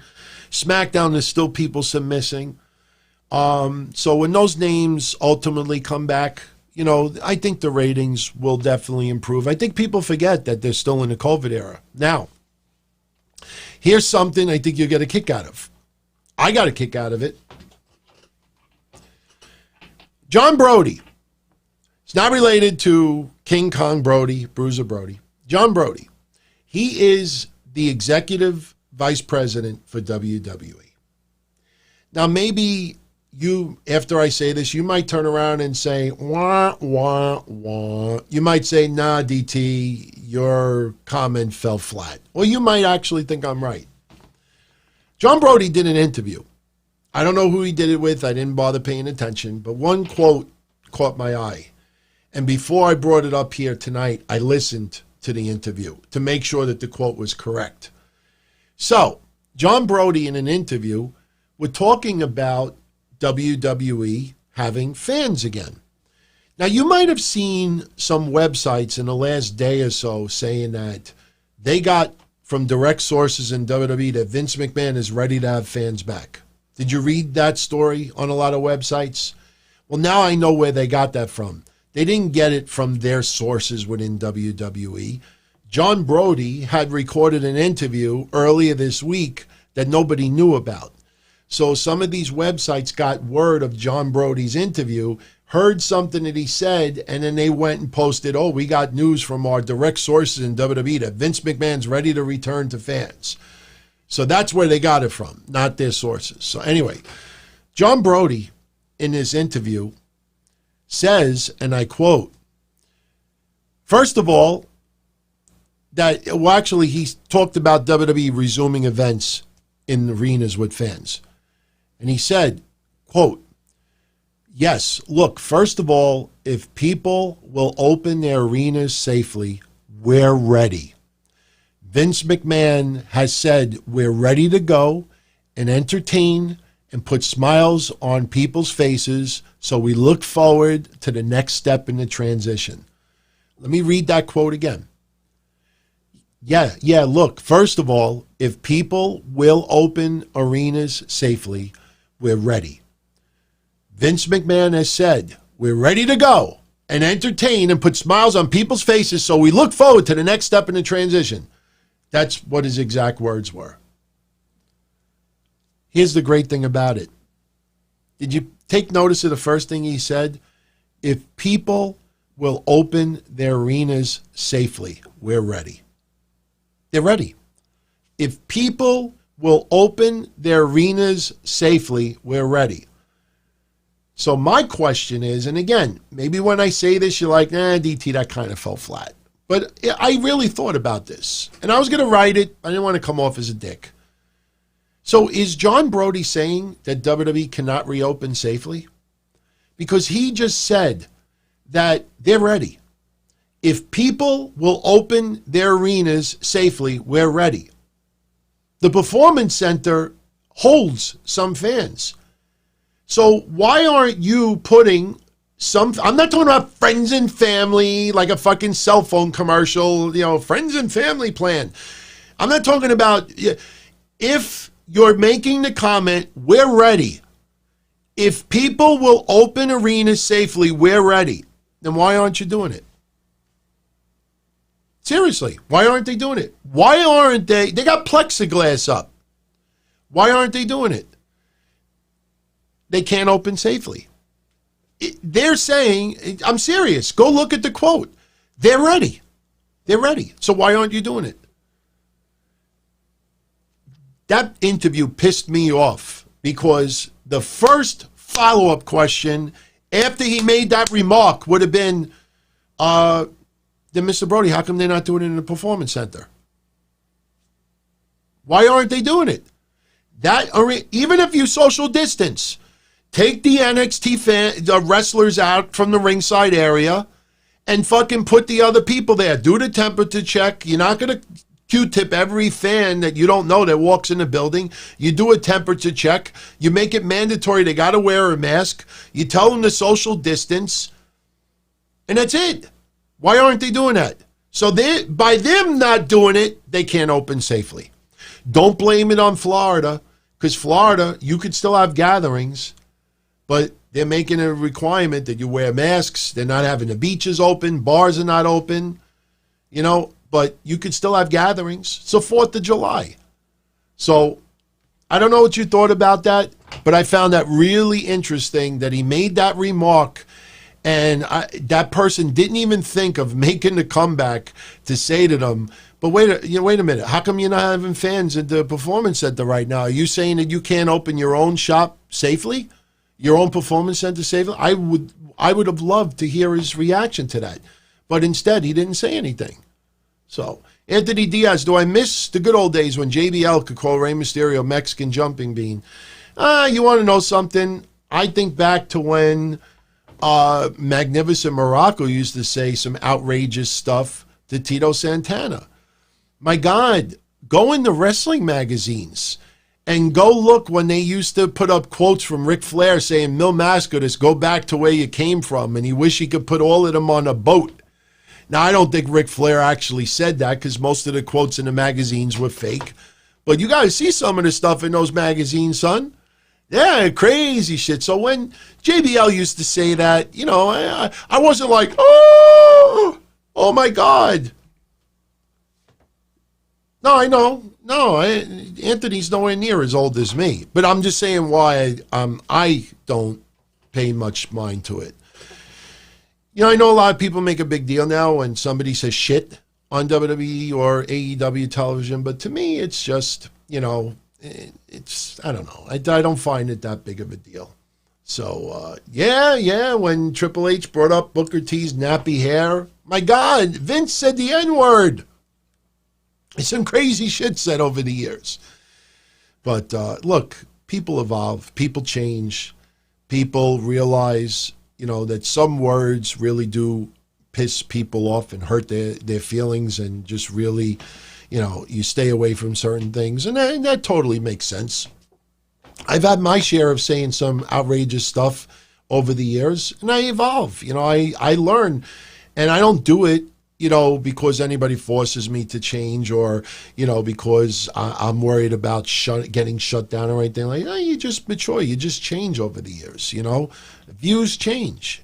People change. My God, I have old intros for our shows. I could never play them today. Some of the stuff that's on there. Stuff that I said, stuff that Kev said, stuff that Misha said. There's some crazy shit on some of those things.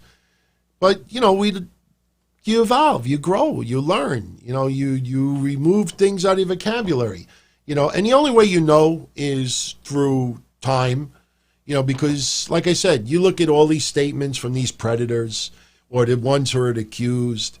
At first, it's the formula. The first paragraph, oh, we need to do this, we need to stop this, and, we feel bad, and that person, it's just cover. It's just cover. So, anyway, let's get back to SmackDown a little bit, and then we'll wrap this up with that little story that I hyped up tonight about the time that yours truly owned ECW. Now, I know, I'm prepared. I know a lot of you out there already know the story. The only reason why I'm bringing it up again is because now that I do video, this is something I think some of you out there don't even know. You might love this. I kept my hard drives for the last 20 some odd years. They've been in a box. And one of my hard drives, I couldn't find the power cord for. I went on eBay and spent $60 for a power cord just so I could get access to this hard drive. And in those hard drives are photos that I have from my website from 1999, 1998, old hotline reports that I recorded that I used to do. I did with the Black Hearts, a lot of legal stuff, a lot of police reports. I was looking the other day at the toxicology report of Crash Holly, the police report, the Lex Luger stuff when Elizabeth died, the plane ride from... I got so many legal documents. I'm like, where did I get these things from? And I actually did Google search on some of this stuff, and you can't find some of these things anymore. My God, I found the original picture of the Underquaker. Does anybody remember that? The Underquaker? I think if you do a Google image search, you might get lucky and see one picture of that. WWE, way back when. You remember those... What are those things. Are they wacky packs? Is that what they're called? Like the grocery stores? They used to have these cards. Mish even sent me one like 2 years ago as a gift. There's these cards that you buy. Is it Garbage Pail Kids, I think it's called. And it's like satires of other brands. So they did one for WWE, and they made fun of all their wrestlers. And they put fucking Undertaker in like the Quaker Oats. You ever see the oatmeal with the Quakers? They called him Underquaker, and they put the Undertaker in a Quaker. It was a real legit shirt. It got pulled within a day. Wacky packages. I used to love those wacky packages, man. Man. So the reason why I'm bringing this up is I did audio only for 22 years. Now I'm strictly video. Of course, if there's technical issues, once in a while I may be forced to do an audio-only show. The point is, now because I got video, now I could actually show you some of the things. And it's not necessarily about proving myself, but there's things that you would probably get a kick out of seeing. For example, what happened with the ECW situation when I got threatened a lawsuit from WWE. So you want me to talk about it now and then finish up SmackDown, or you want me to talk about SmackDown first? I'll leave it up to all of you out there. I do want to let everybody know, and I'm working on this.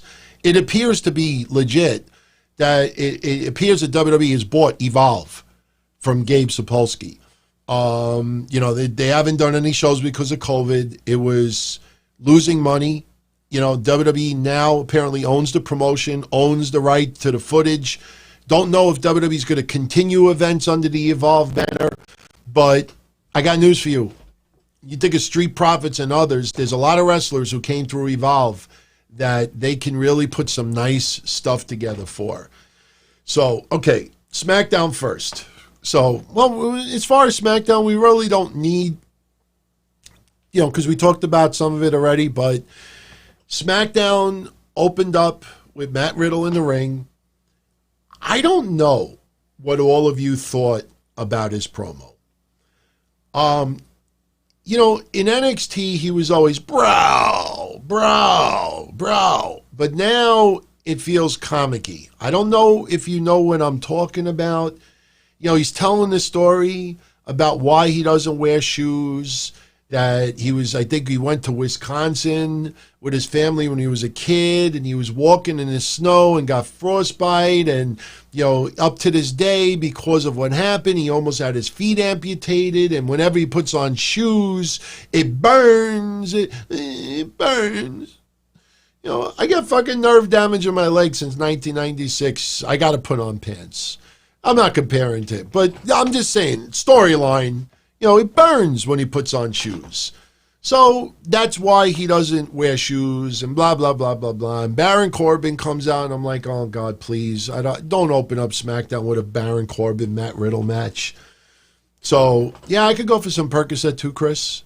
This show's going to be over by midnight. But if I grab some Percocet right now, the show would be going until 2:30. But so Baron Corbin comes out and he's talking smack to Matt Riddle. Now, earlier in Matt Riddle's promo, he's putting over AJ Styles. He likes AJ Styles. He thinks that, AJ Styles doesn't like him as much as he likes AJ Styles. And, your usual bro. Matt Riddle is going to be a major fucking player in WWE. Look, I have made my comments in the past about his attitude towards Goldberg and others.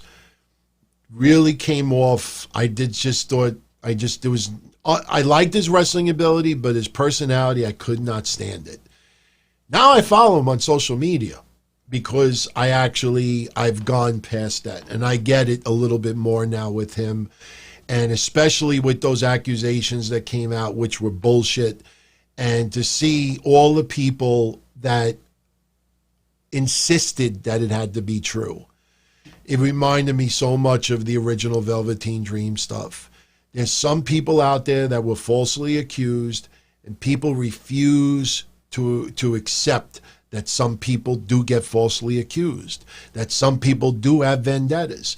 If somebody does me wrong, trust me, I've said it before. I will forgive people sometimes, but when you do me wrong and you lie to my face repeatedly, there's some people out there that may hear this show that might say to themselves, "You talking about me?" Yeah, I probably am. But when people lie to my face for years, think I don't know, in the end of the day, I'll smile and I'll, just look the other way and I'll act like nothing is wrong. But deep down inside, it eats up like battery acid. And, I might smile at the person's face, and when they're not looking, I spit on the ground. I told the story a while back on the Don Tony show about one of my customers who when he was a kid in Italy, that he walked miles and, took the fucking pony and, cut it open to bring food for his mom and all. Remember that one? Well, that same guy, years later, he was involved in a major scandal with a pizzeria and drugs. And the guy was in jail for like 20 years. And very quick story. What happened was he was in jail, and his son, who wasn't in jail, was going to a wedding. And his father had like a $20,000 Rolex that was locked away. And he's like, "Dad, can I use the watch?" He's like, "Yeah, no problem. Just tell your mom, open the thing." So they open the thing and the watch is gone. And it ends up that while this guy was in prison, his wife's brother wanted to stay with them for a little while because he had no place to go. So the guy was in jail and his wife was living all alone with her son. So they allowed the wife's brother to live with them for a little while. So the end result is that when the son goes to get the watch, it's gone. And it ends up that the brother took it and the brother disappeared. And he disappeared for a couple of years. Ultimately, this guy got out of jail. And this guy turned around and he said that for about 10 years, that because he loved his wife so much, that every time he saw his wife's brother, he would smile and he would act like everything was good. But once they left the room, he fantasized about slashing his throat for fucking ripping him off for tens of thousands of dollars. That wasn't the only thing that he sold. So some people, you keep it inside. It's better to keep it inside, and because you don't want your life to be ruined for some piece of shit. Who dat? Yeah, who dat will probably be back on TV in a week or two. Actually, not this coming week, but the week after. Right? Who dat will be back on TV. So anyway, getting back to the show. So Matt Riddle, he's doing his bro thing and everything, and you have fucking Corbin come out, and I'm like, please don't have a match. But Corbin instead says, he's going to bring Morrison out to face Riddle. And they fucking tore the house down. It felt a lot longer than 15 minutes. They should have a rematch. I would love to see this to be a little feud. And it sucks because Morrison has been damaged a little bit with this Braun Strowman storyline. Not his fault. The way WWE has used him. This match should have arguably closed out SmackDown or the next to last match. It was awesome. Matt Riddle would not surprise me if he main events WrestleMania next year. If he doesn't main event WrestleMania next year, he will main event the year after. Remember I said that. So anyway, you have Miz around ringside, Corbin around ringside, trying to distract a little bit. But in the end, you had Matt Riddle. Originally, Morrison had rolled up Matt Riddle for a pin, but Matt Riddle reversed it and got the abrupt victory. But man, the wrestling, the counters, the moves, Morrison pulled out moves that we have not seen him do in WWE, if in a very long time. And it was awesome, man. A really, really great match. And what I really enjoyed, and I'll be honest with you, for the first 45 minutes of SmackDown, I said, this might be a really kick-ass show tonight.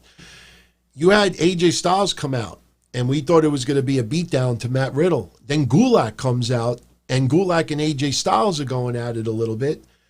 And this leads right to the next match. AJ Styles beating Drew Gulak to retain the Intercontinental Championship.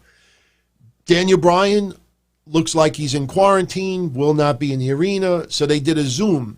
Now, I was going to mention this earlier in my mind. I drifted to something else, but One thing, and again, this is me with stickler to detail, one thing that really annoyed the fuck out of me with this match tonight. Early on, Michael Cole went to Daniel Bryan like 2 or 3 times during this match. Daniel Bryan's, in the corner with the Zoom, and he's giving his comments on Drew Gulak. And some of the comments were fine, but there was one part during the match early on where, basically Michael Cole asks Daniel Bryan, like, what do you think so far of Drew Gulak performing in this match? And Daniel Bryan is putting him over and saying all these great things. And I'm looking at the fucking match, and up to that point, AJ Styles, all he did was beat the piss out of Gulak. And obviously these clips are pre-recorded, but I'm like, who the fucking production, spliced it in there?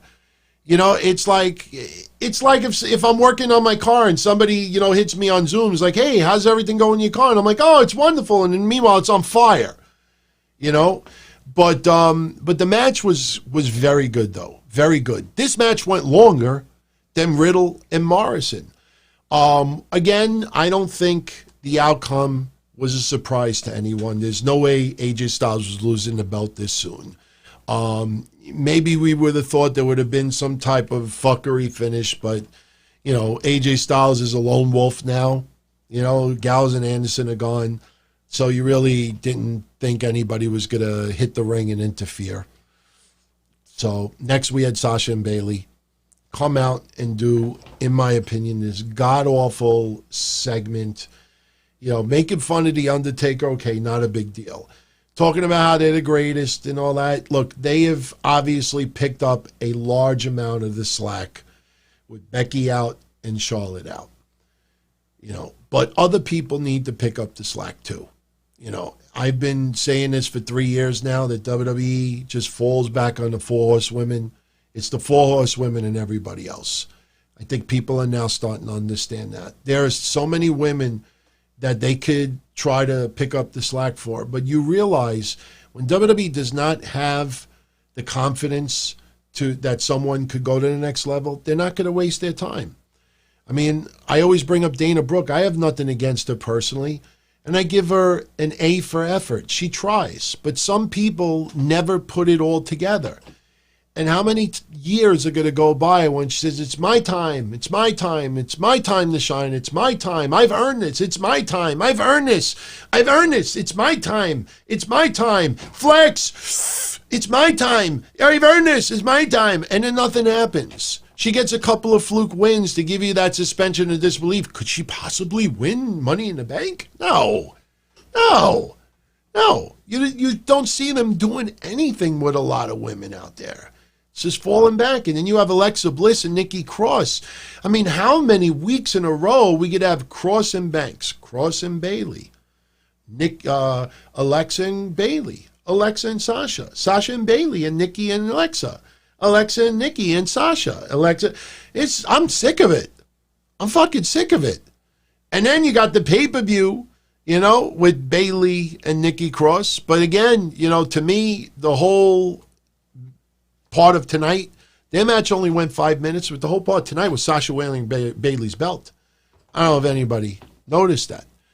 But next you had Shinsuke beat Kofi, the formula we've talked about for months. The champions lose, give the suspension of disbelief that the challenger could possibly win at the pay-per-view. The more the New Day lose these one-on-one matches or non-title match, the greater the chance they retain. Right now, to me, New Day retains at Extreme Rules. Shinsuke winning today. It was a fun match. I'm not going to complain about the match. But, in the end, I think we all knew, what the outcome was going to be. That's pretty much it as far as matches go. They hyped next week. Oh, my God. I just fucking finished saying this. I forgot. Next week, Sasha and Bailey versus Alexa Bliss and Nikki Cross, but they did not mention if it's for the titles, so they're going to wrestle again. And by the way, you remember the 4 appearance rule? 4 horsemen? No. 4 appearance rule? That you could only go on the other brand 4 times during the year? It seems like Bailey has been an awful lot on Raw, even though she's a SmackDown woman. I did the research, and technically in 2020, Bailey has been on Raw for part of the tag team champions. She hasn't been on Raw all but one time as a singles competitor. So when Bailey wrestles on Monday, title versus title against Asuka, which will end in a clusterfuck, obviously, that's technically Bailey's, I think, only first or second time out of the 4, if they're even doing that still. Now, the reason why I'm wearing this tonight is because Kairi Sane, there's so many rumors going around, and it's a shame. It's a shame because I know there's a lot of fans out there that are big fans of Kairi Sane. Is she saying? Is she retiring? You know, there's now reports going around that there was going to be a retirement match, and it wasn't going to be against Nia Jax. You might remember that I said after they lost the tag titles that I expected ultimately that Asuka was going to turn heel and turn on Kairi. Well, they were technically heels, but when Asuka, was going to, Kairi Sane was going to be the babyface, and Asuka was going to end up retiring her. It was going to be a career versus career match, and that was my original prediction like a month or two ago. Obviously, things changed with Becky's pregnancy, but the thing is this. Do I think Kairi Sane will be in the WWE a year from now? Absolutely not. I'm a fan of hers. I have the shirt. I have numerous autographed photos of her and Asuka that I'm going to ultimately give away on these shows. She's extremely talented. I've seen a lot of her matches in other promotions. She's fucking talented as fuck. But you have to look at it in WWE's eyes. I'm not saying that it's right, but let's be honest. As much as you want Kairi Sane to get pushes, to get other titles, to get recognized like EO or Asuka, I just don't see it happening in WWE. I don't want that to happen, but you have to sometimes put your fandomhood aside and look at how WWE treats her, looks at her.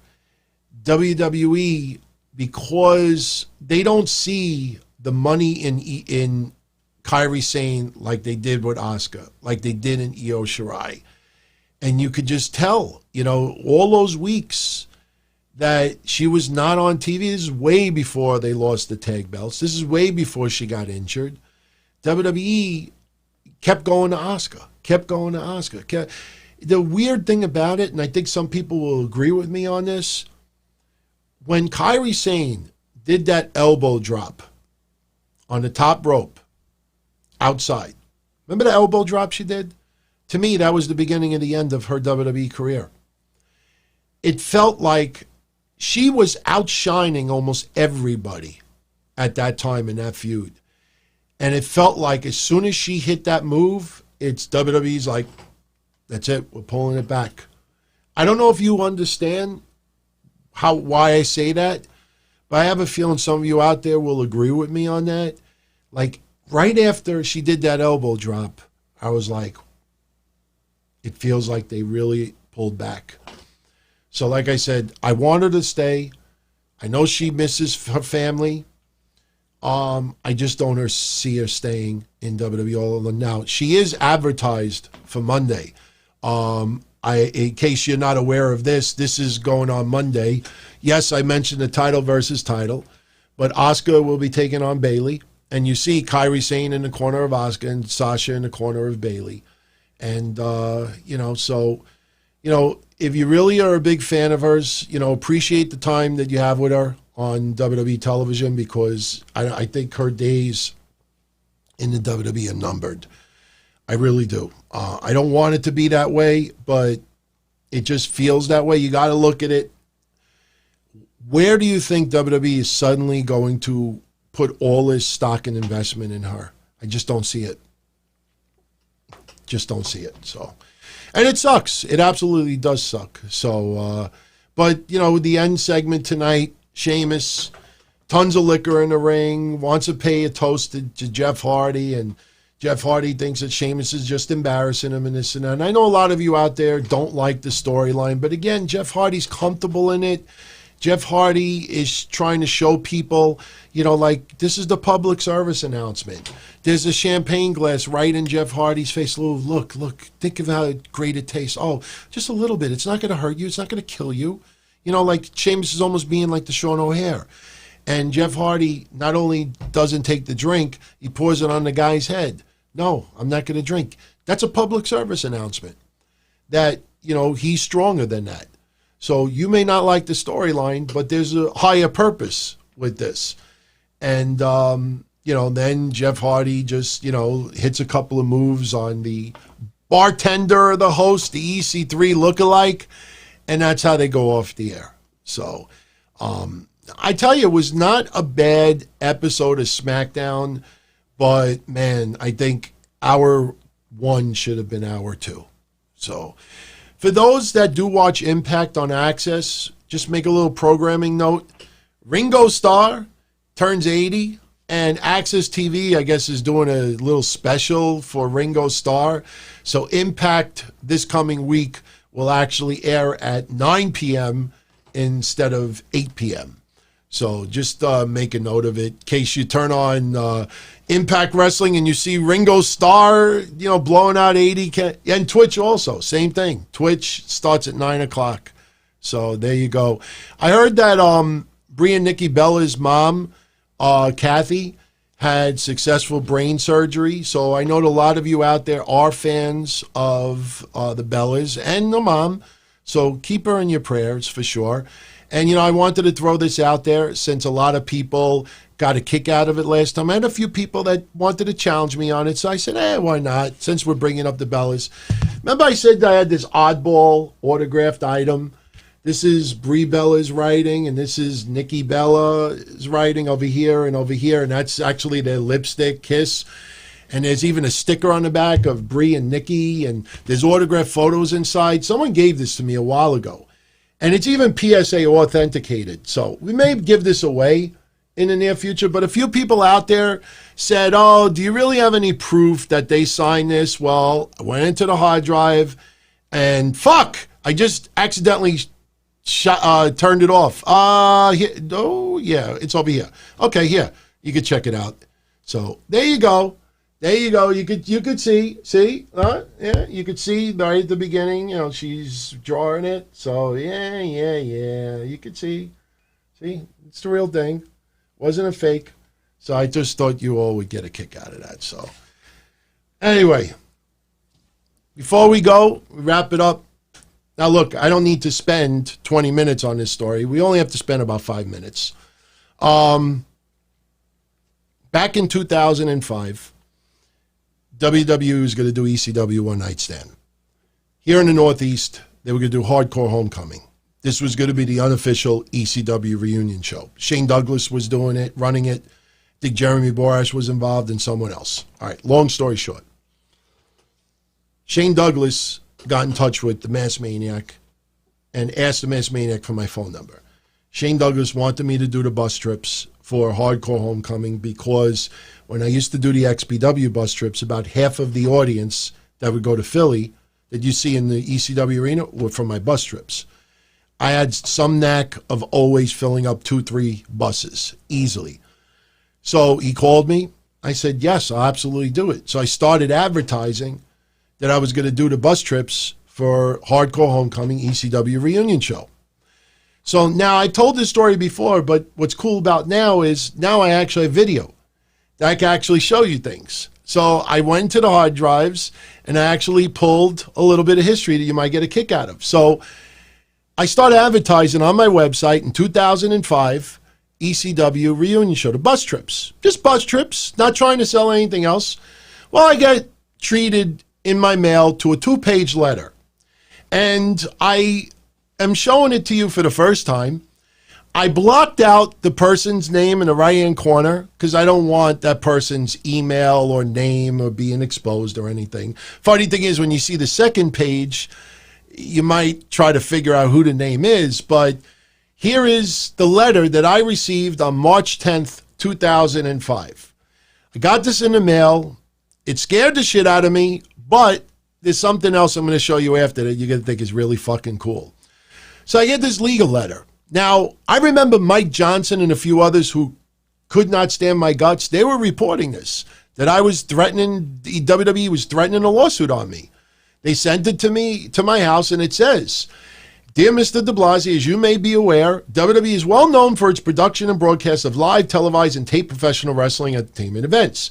In connection with the promotion and broadcast of these events, WWE owns numerous trademarks, service marks, and copyrights, including but not limited to the ECW and Extreme Championship Wrestling.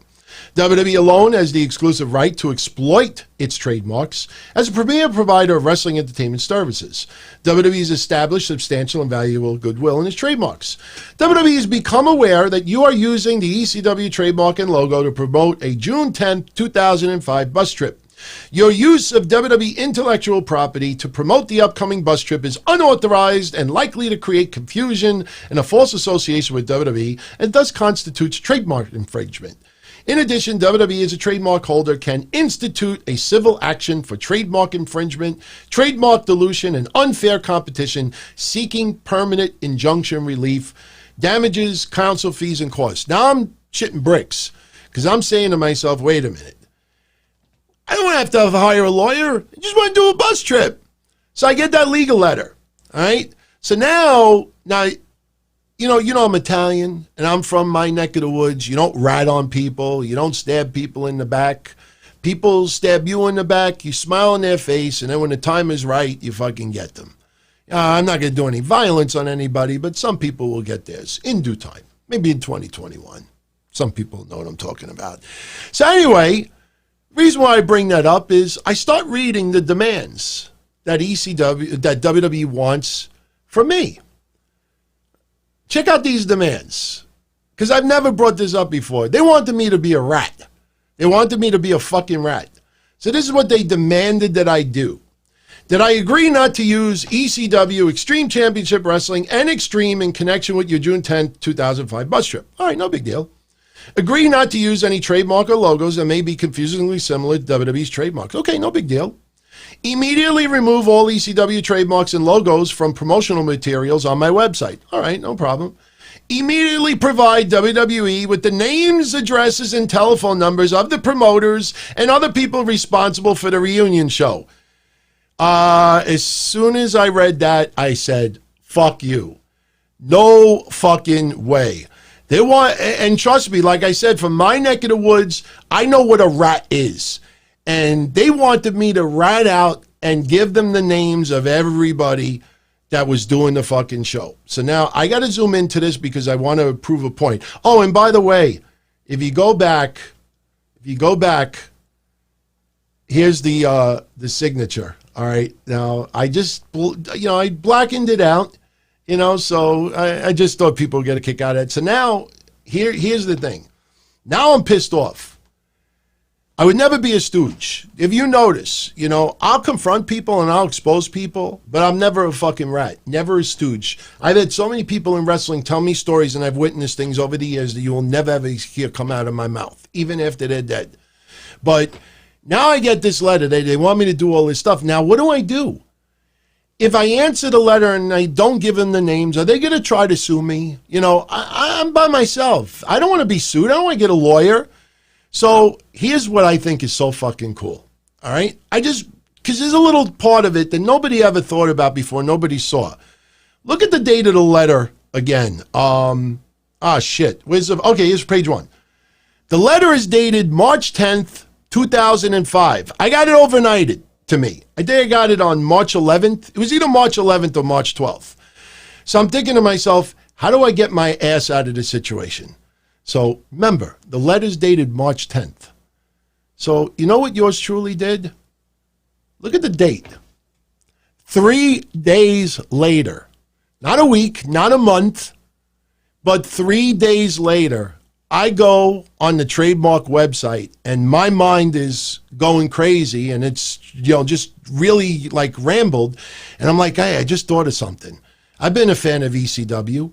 I looked at her letter closely. If you look at the demands, they don't say anything about Eastern Championship Wrestling. It's only Extreme Championship Wrestling. Now, ECW was Eastern Championship Wrestling before they went to the Extreme. So I go on the trademark website to see who owns ECW, Eastern Championship Wrestling.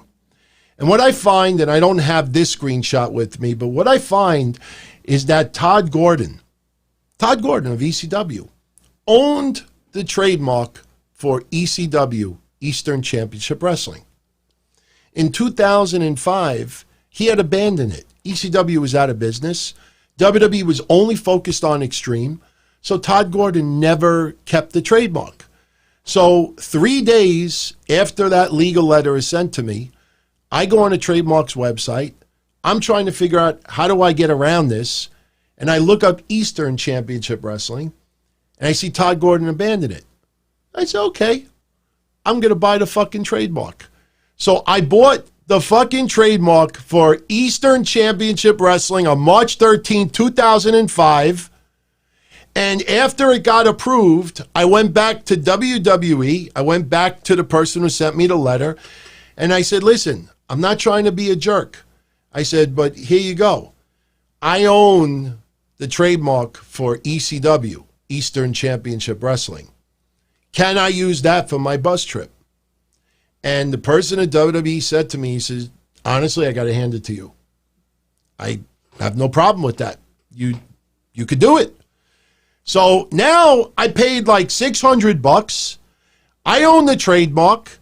Now I'm like, fucking great, man. I go on my website, ECW, reunion show, bus trip, this and that. Ah, fuck you, WWE.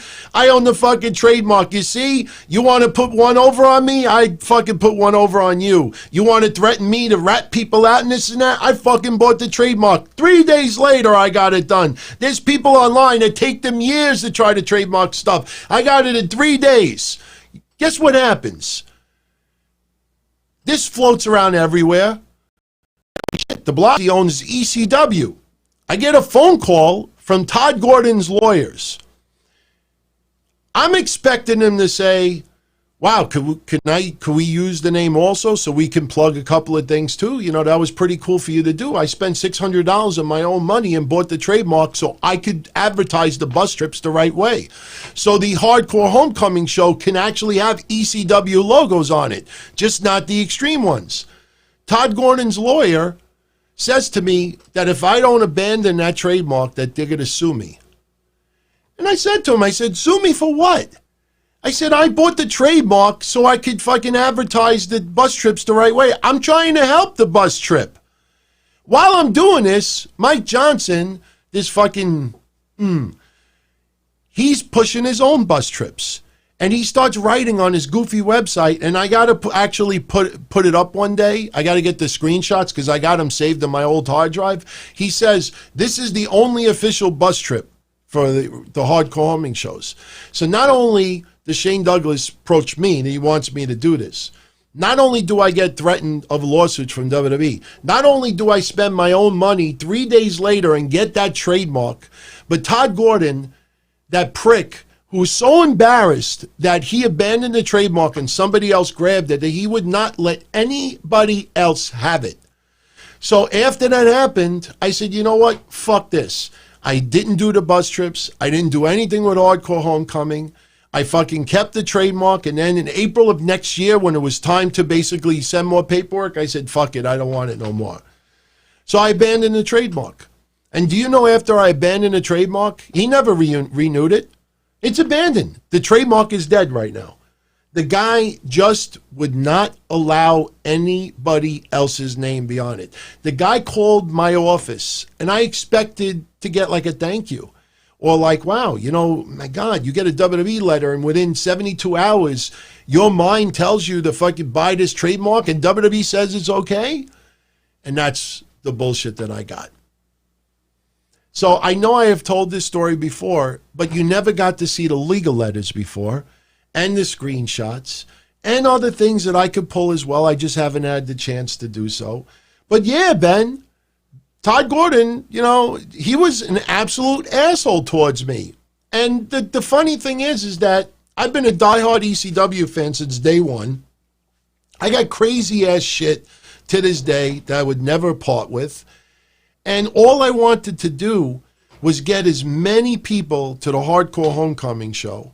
You know, all the people that were following my hotlines at the time, because at the time I was doing the Blackheart Sports Entertainment hotline. I wasn't involved with Kev or anybody else. I just wanted things to succeed. I wasn't trying to hurt anybody. But next thing I know, I have WWE threatening to sue me. And then I clear that up. I somehow get around that. And then I got Todd Gordon threatening to sue me. And I'm like, all because I want to fucking push a bus trip? Sucks. But, you know, that's the one thing about doing this stuff. Yeah, Todd Gordon, you ruined it, damn it! You ruined it! He ruined it. Him and Mike Johnson, seriously, Todd Gordon and Mike Johnson, those two motherfuckers are the reasons why, one, I didn't keep the trademark. Two, I didn't do the bus trips. I had shit advertised. I had things printed up. I had flyers going. And whenever I did the XPW bus trips, I used to get 150 to 200 people to go to these shows. I mean, do you know what it's like for XPW for their entire run on the Northeast? And well, they did, I think, one show in Pittsburgh. I wasn't there. But do you realize when XPW's entire run in the ECW arena, almost half of those fans every time were from my bus trips? You know, so...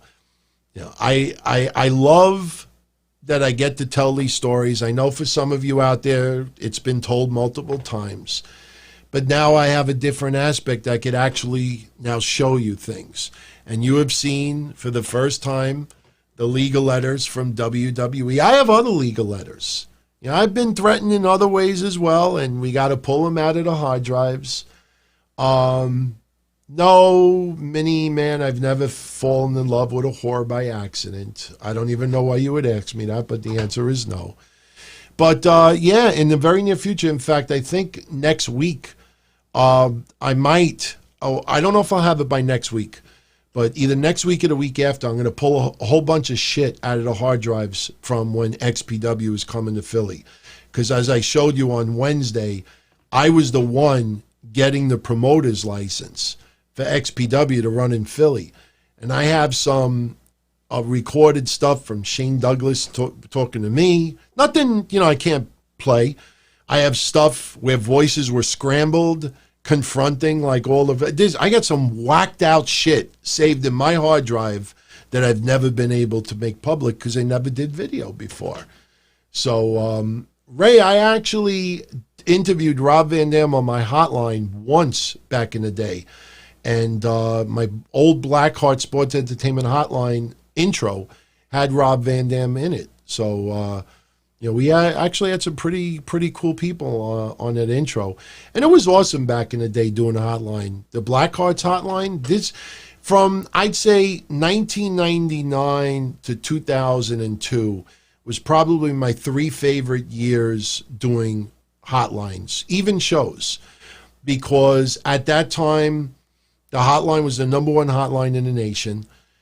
Because of that hotline, I ended up working for ECW for the last like 6 or 8 months, pushing tickets for them.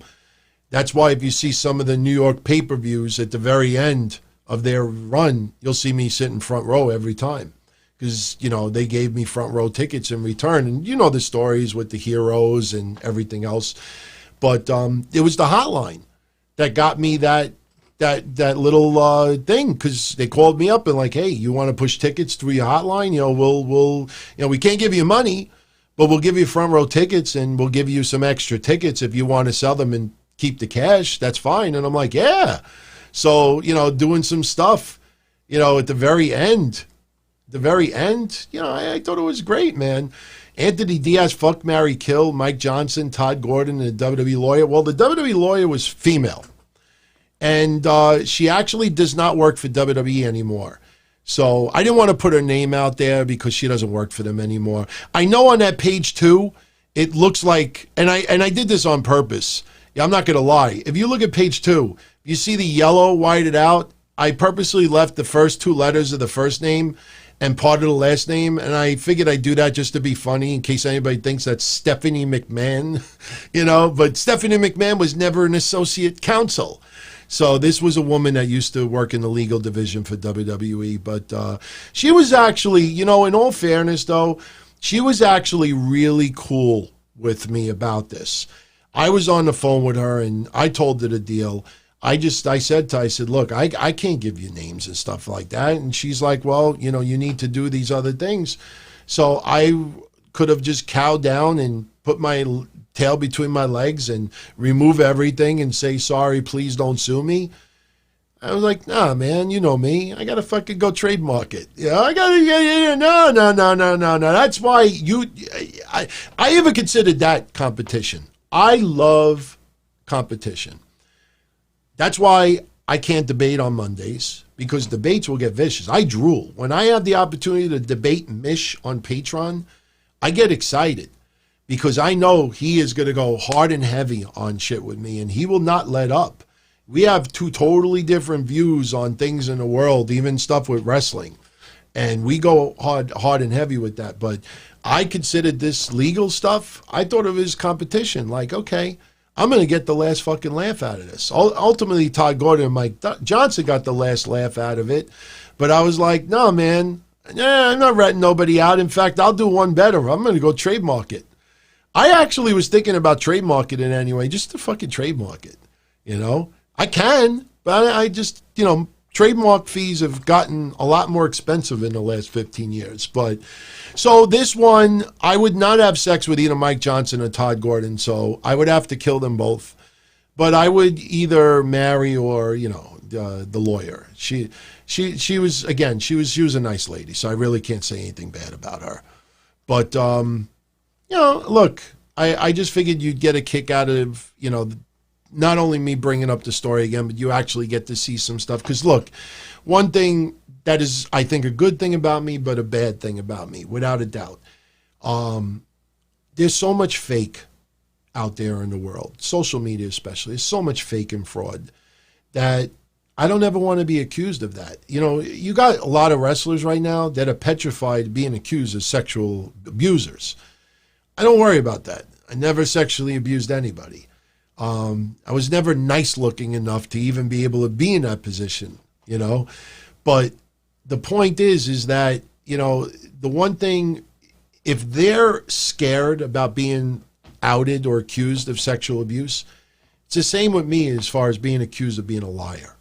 It's one thing I don't ever want anybody to accuse me of being. And I have so many stories that I have told over the years that I know for a lot of you out there with some of these stories, you have probably said to yourself, this fucking guy's lying. There ain't no way this happened or this happened or this happened or this happened. So I always have this need that if there's any way I could prove it to you, I'm going to. That's why when I showed this Bella thing, because I was talking about oddball collectible things I have. And I remembered I had this. Especially, like I said, when you think about it, like Brie Bella's writing Daniel Bryan and she's writing 69. Like, do I really want to know that Brie Bella likes to 69 Daniel Bryan? You know what I mean? And then it's got like lipstick on here and stuff. It's just like it's a cool thing to have. I don't know what it's worth. But, I had a few people PM me and like, they didn't really sign that. There's no way Brie Bella would write something like that. So now you see it's true. So I got all this stuff. So, I'm going to go through these hard drives over the next couple of weeks. And anything I could pull out of there that you'll find interesting, I will definitely put it up on the shows. It'll probably be mostly on Fridays, though. It would not be fair to do it on Monday. Because if I start telling these stories, I mean, I don't want my host to just sit there and listen. It's bad enough a lot of people feel I talk too much on Monday. Wednesday's already congested because it's AEW, Impact Wrestling, MLW. There's just so many different things going on at the same time.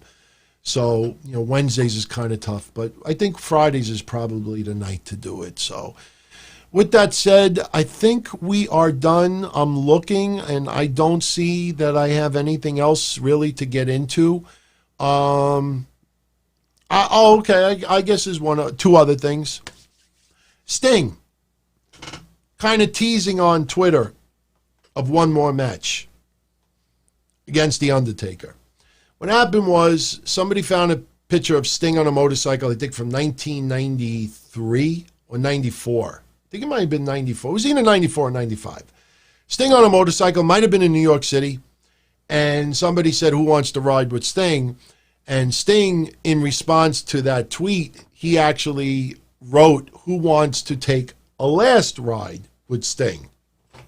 Last in parentheses. Last ride, Undertaker. So now everybody's running with it, saying that Sting is kind of teasing that he wants one more match with Undertaker. Now, I know we've had this conversation before, but I will reiterate what I said last Monday, and I'm going to stick to it.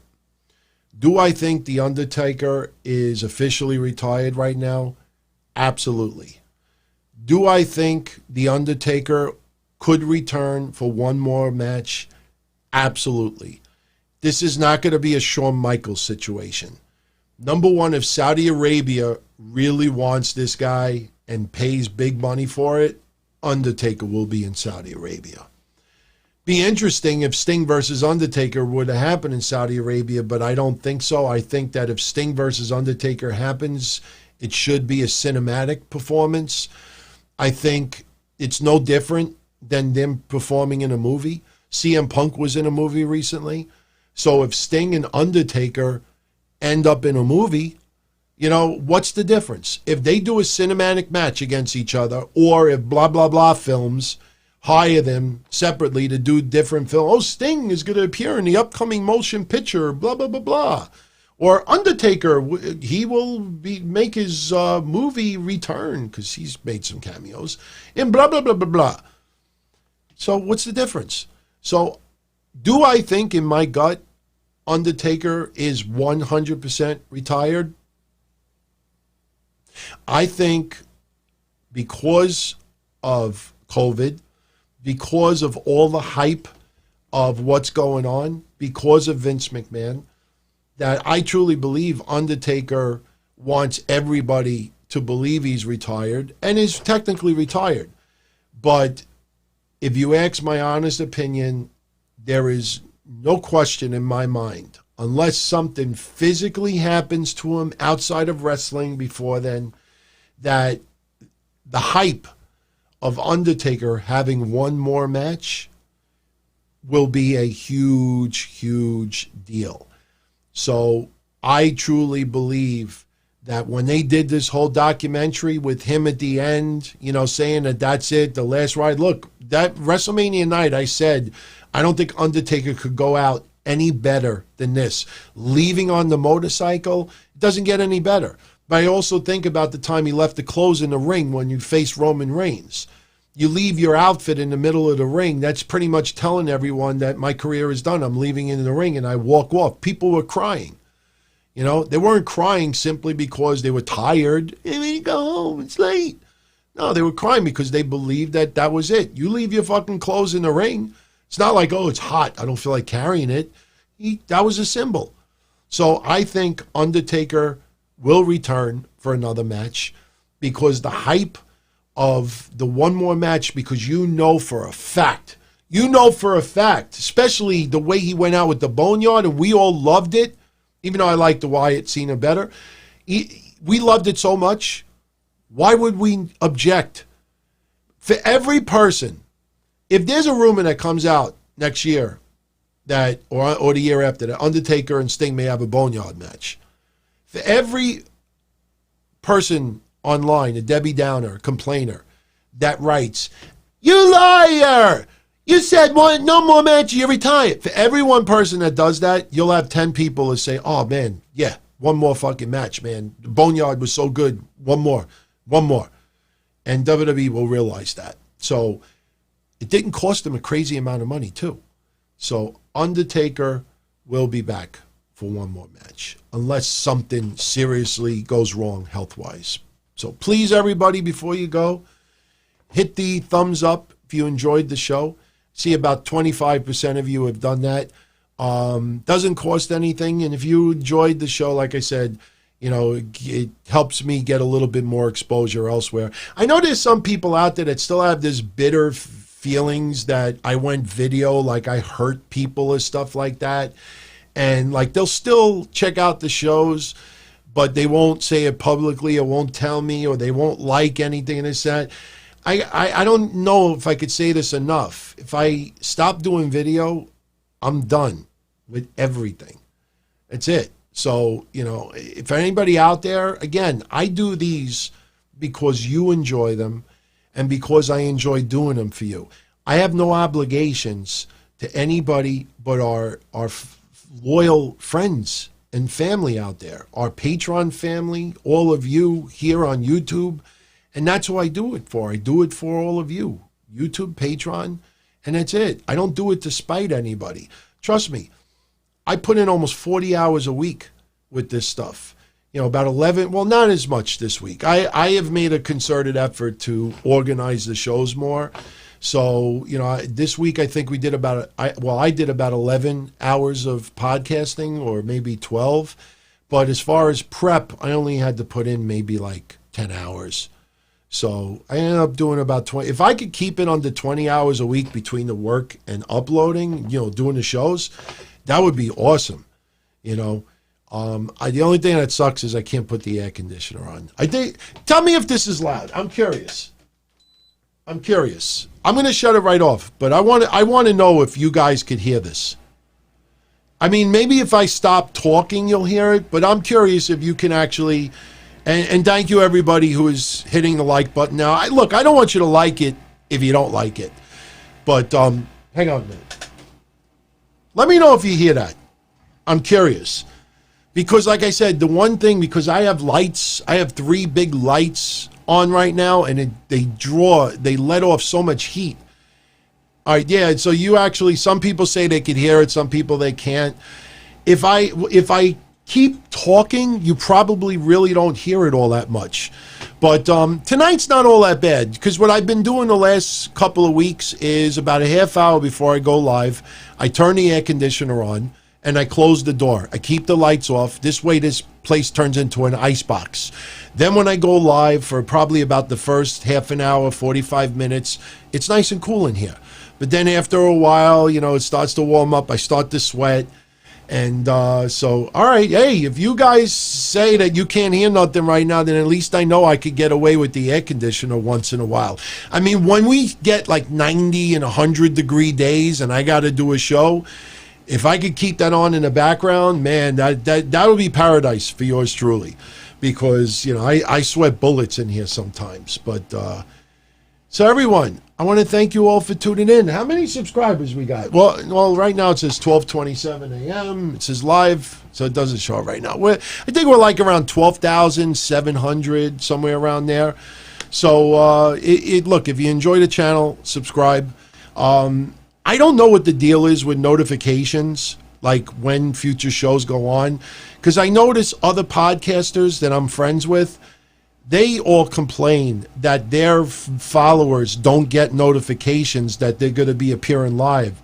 So I don't know why you don't, get the notification. So, okay, it's almost 12,700 subscribers. So I want to get to 15,000 sooner than later so me and Mish could do another one of those special shows, but only if you enjoy the channel. So, all right, everybody, I'm going to get out of here. I want everybody who celebrates, enjoy the weekend.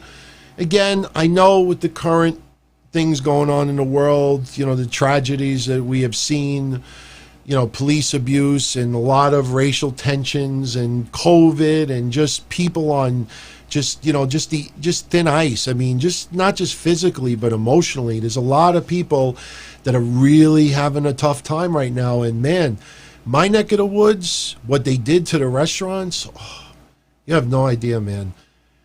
I agree that clubs should be the last types of businesses to open and bars.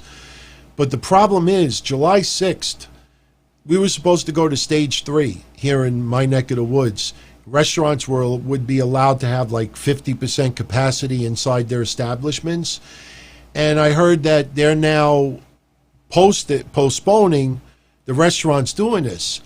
And we're only less than a week away from that.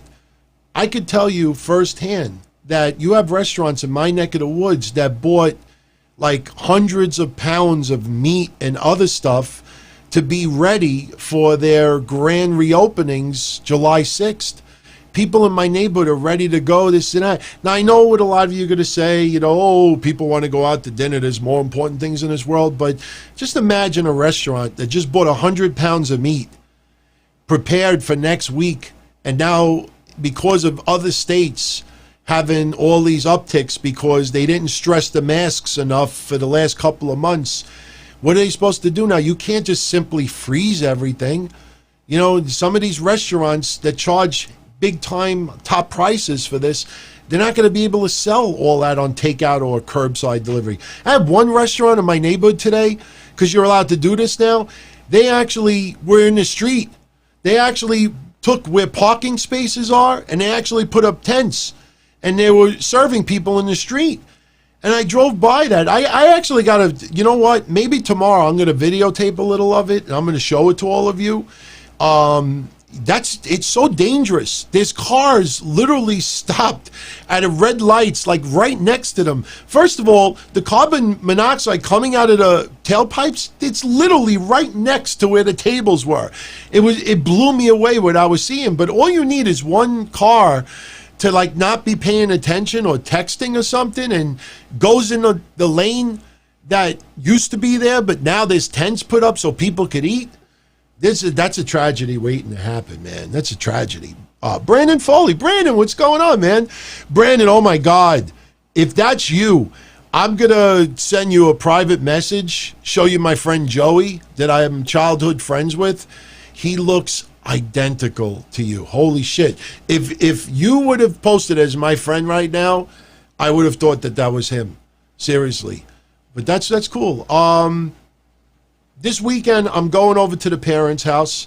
We're going to go tomorrow. We're going to barbecue, go in the pool. We're going to stay there till Sunday. Like I said, I would love to take Monday off because I'm not looking forward to Raw.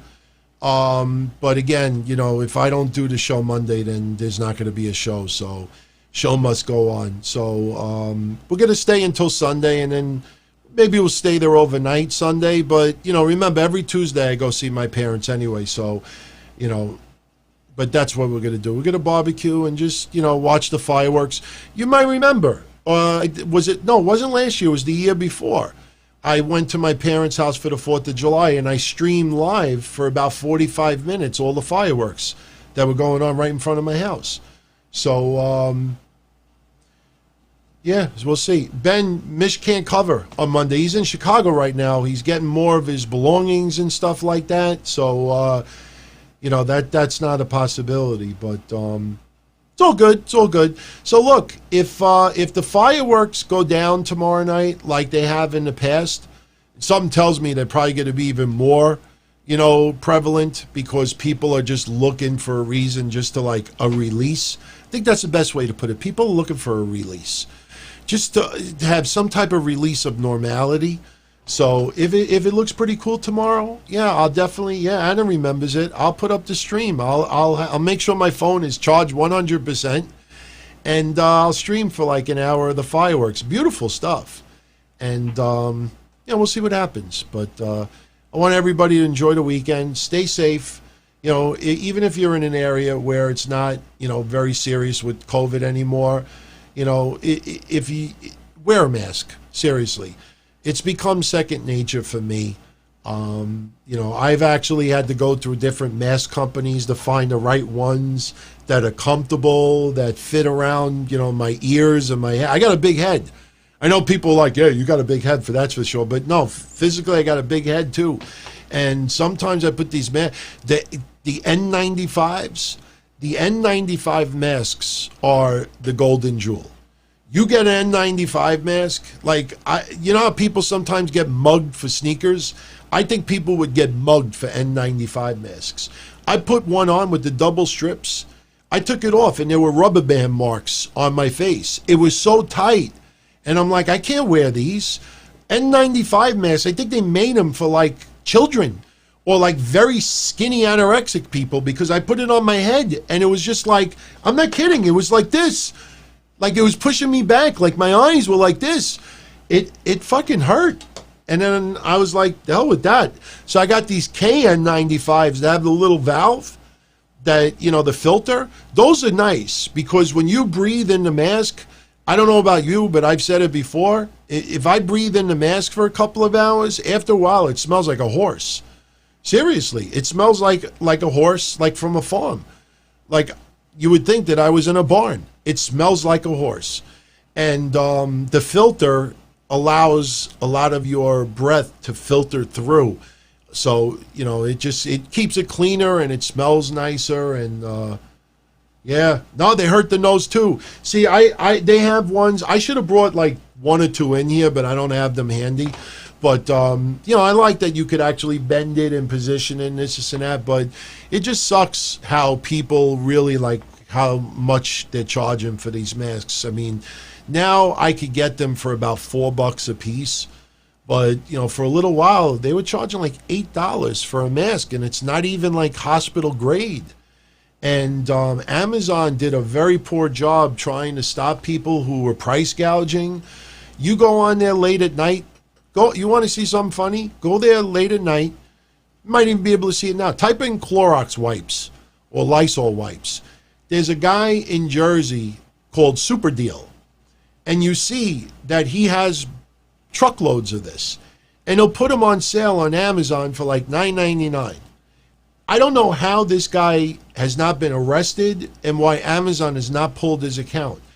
But I have, in the last 3 weeks, must have tried to buy his stuff at least 50 times. And what happens is you go and you click it. It says $9.99 free shipping, which is a little higher than usual, but it's not the end of the world for the wipes.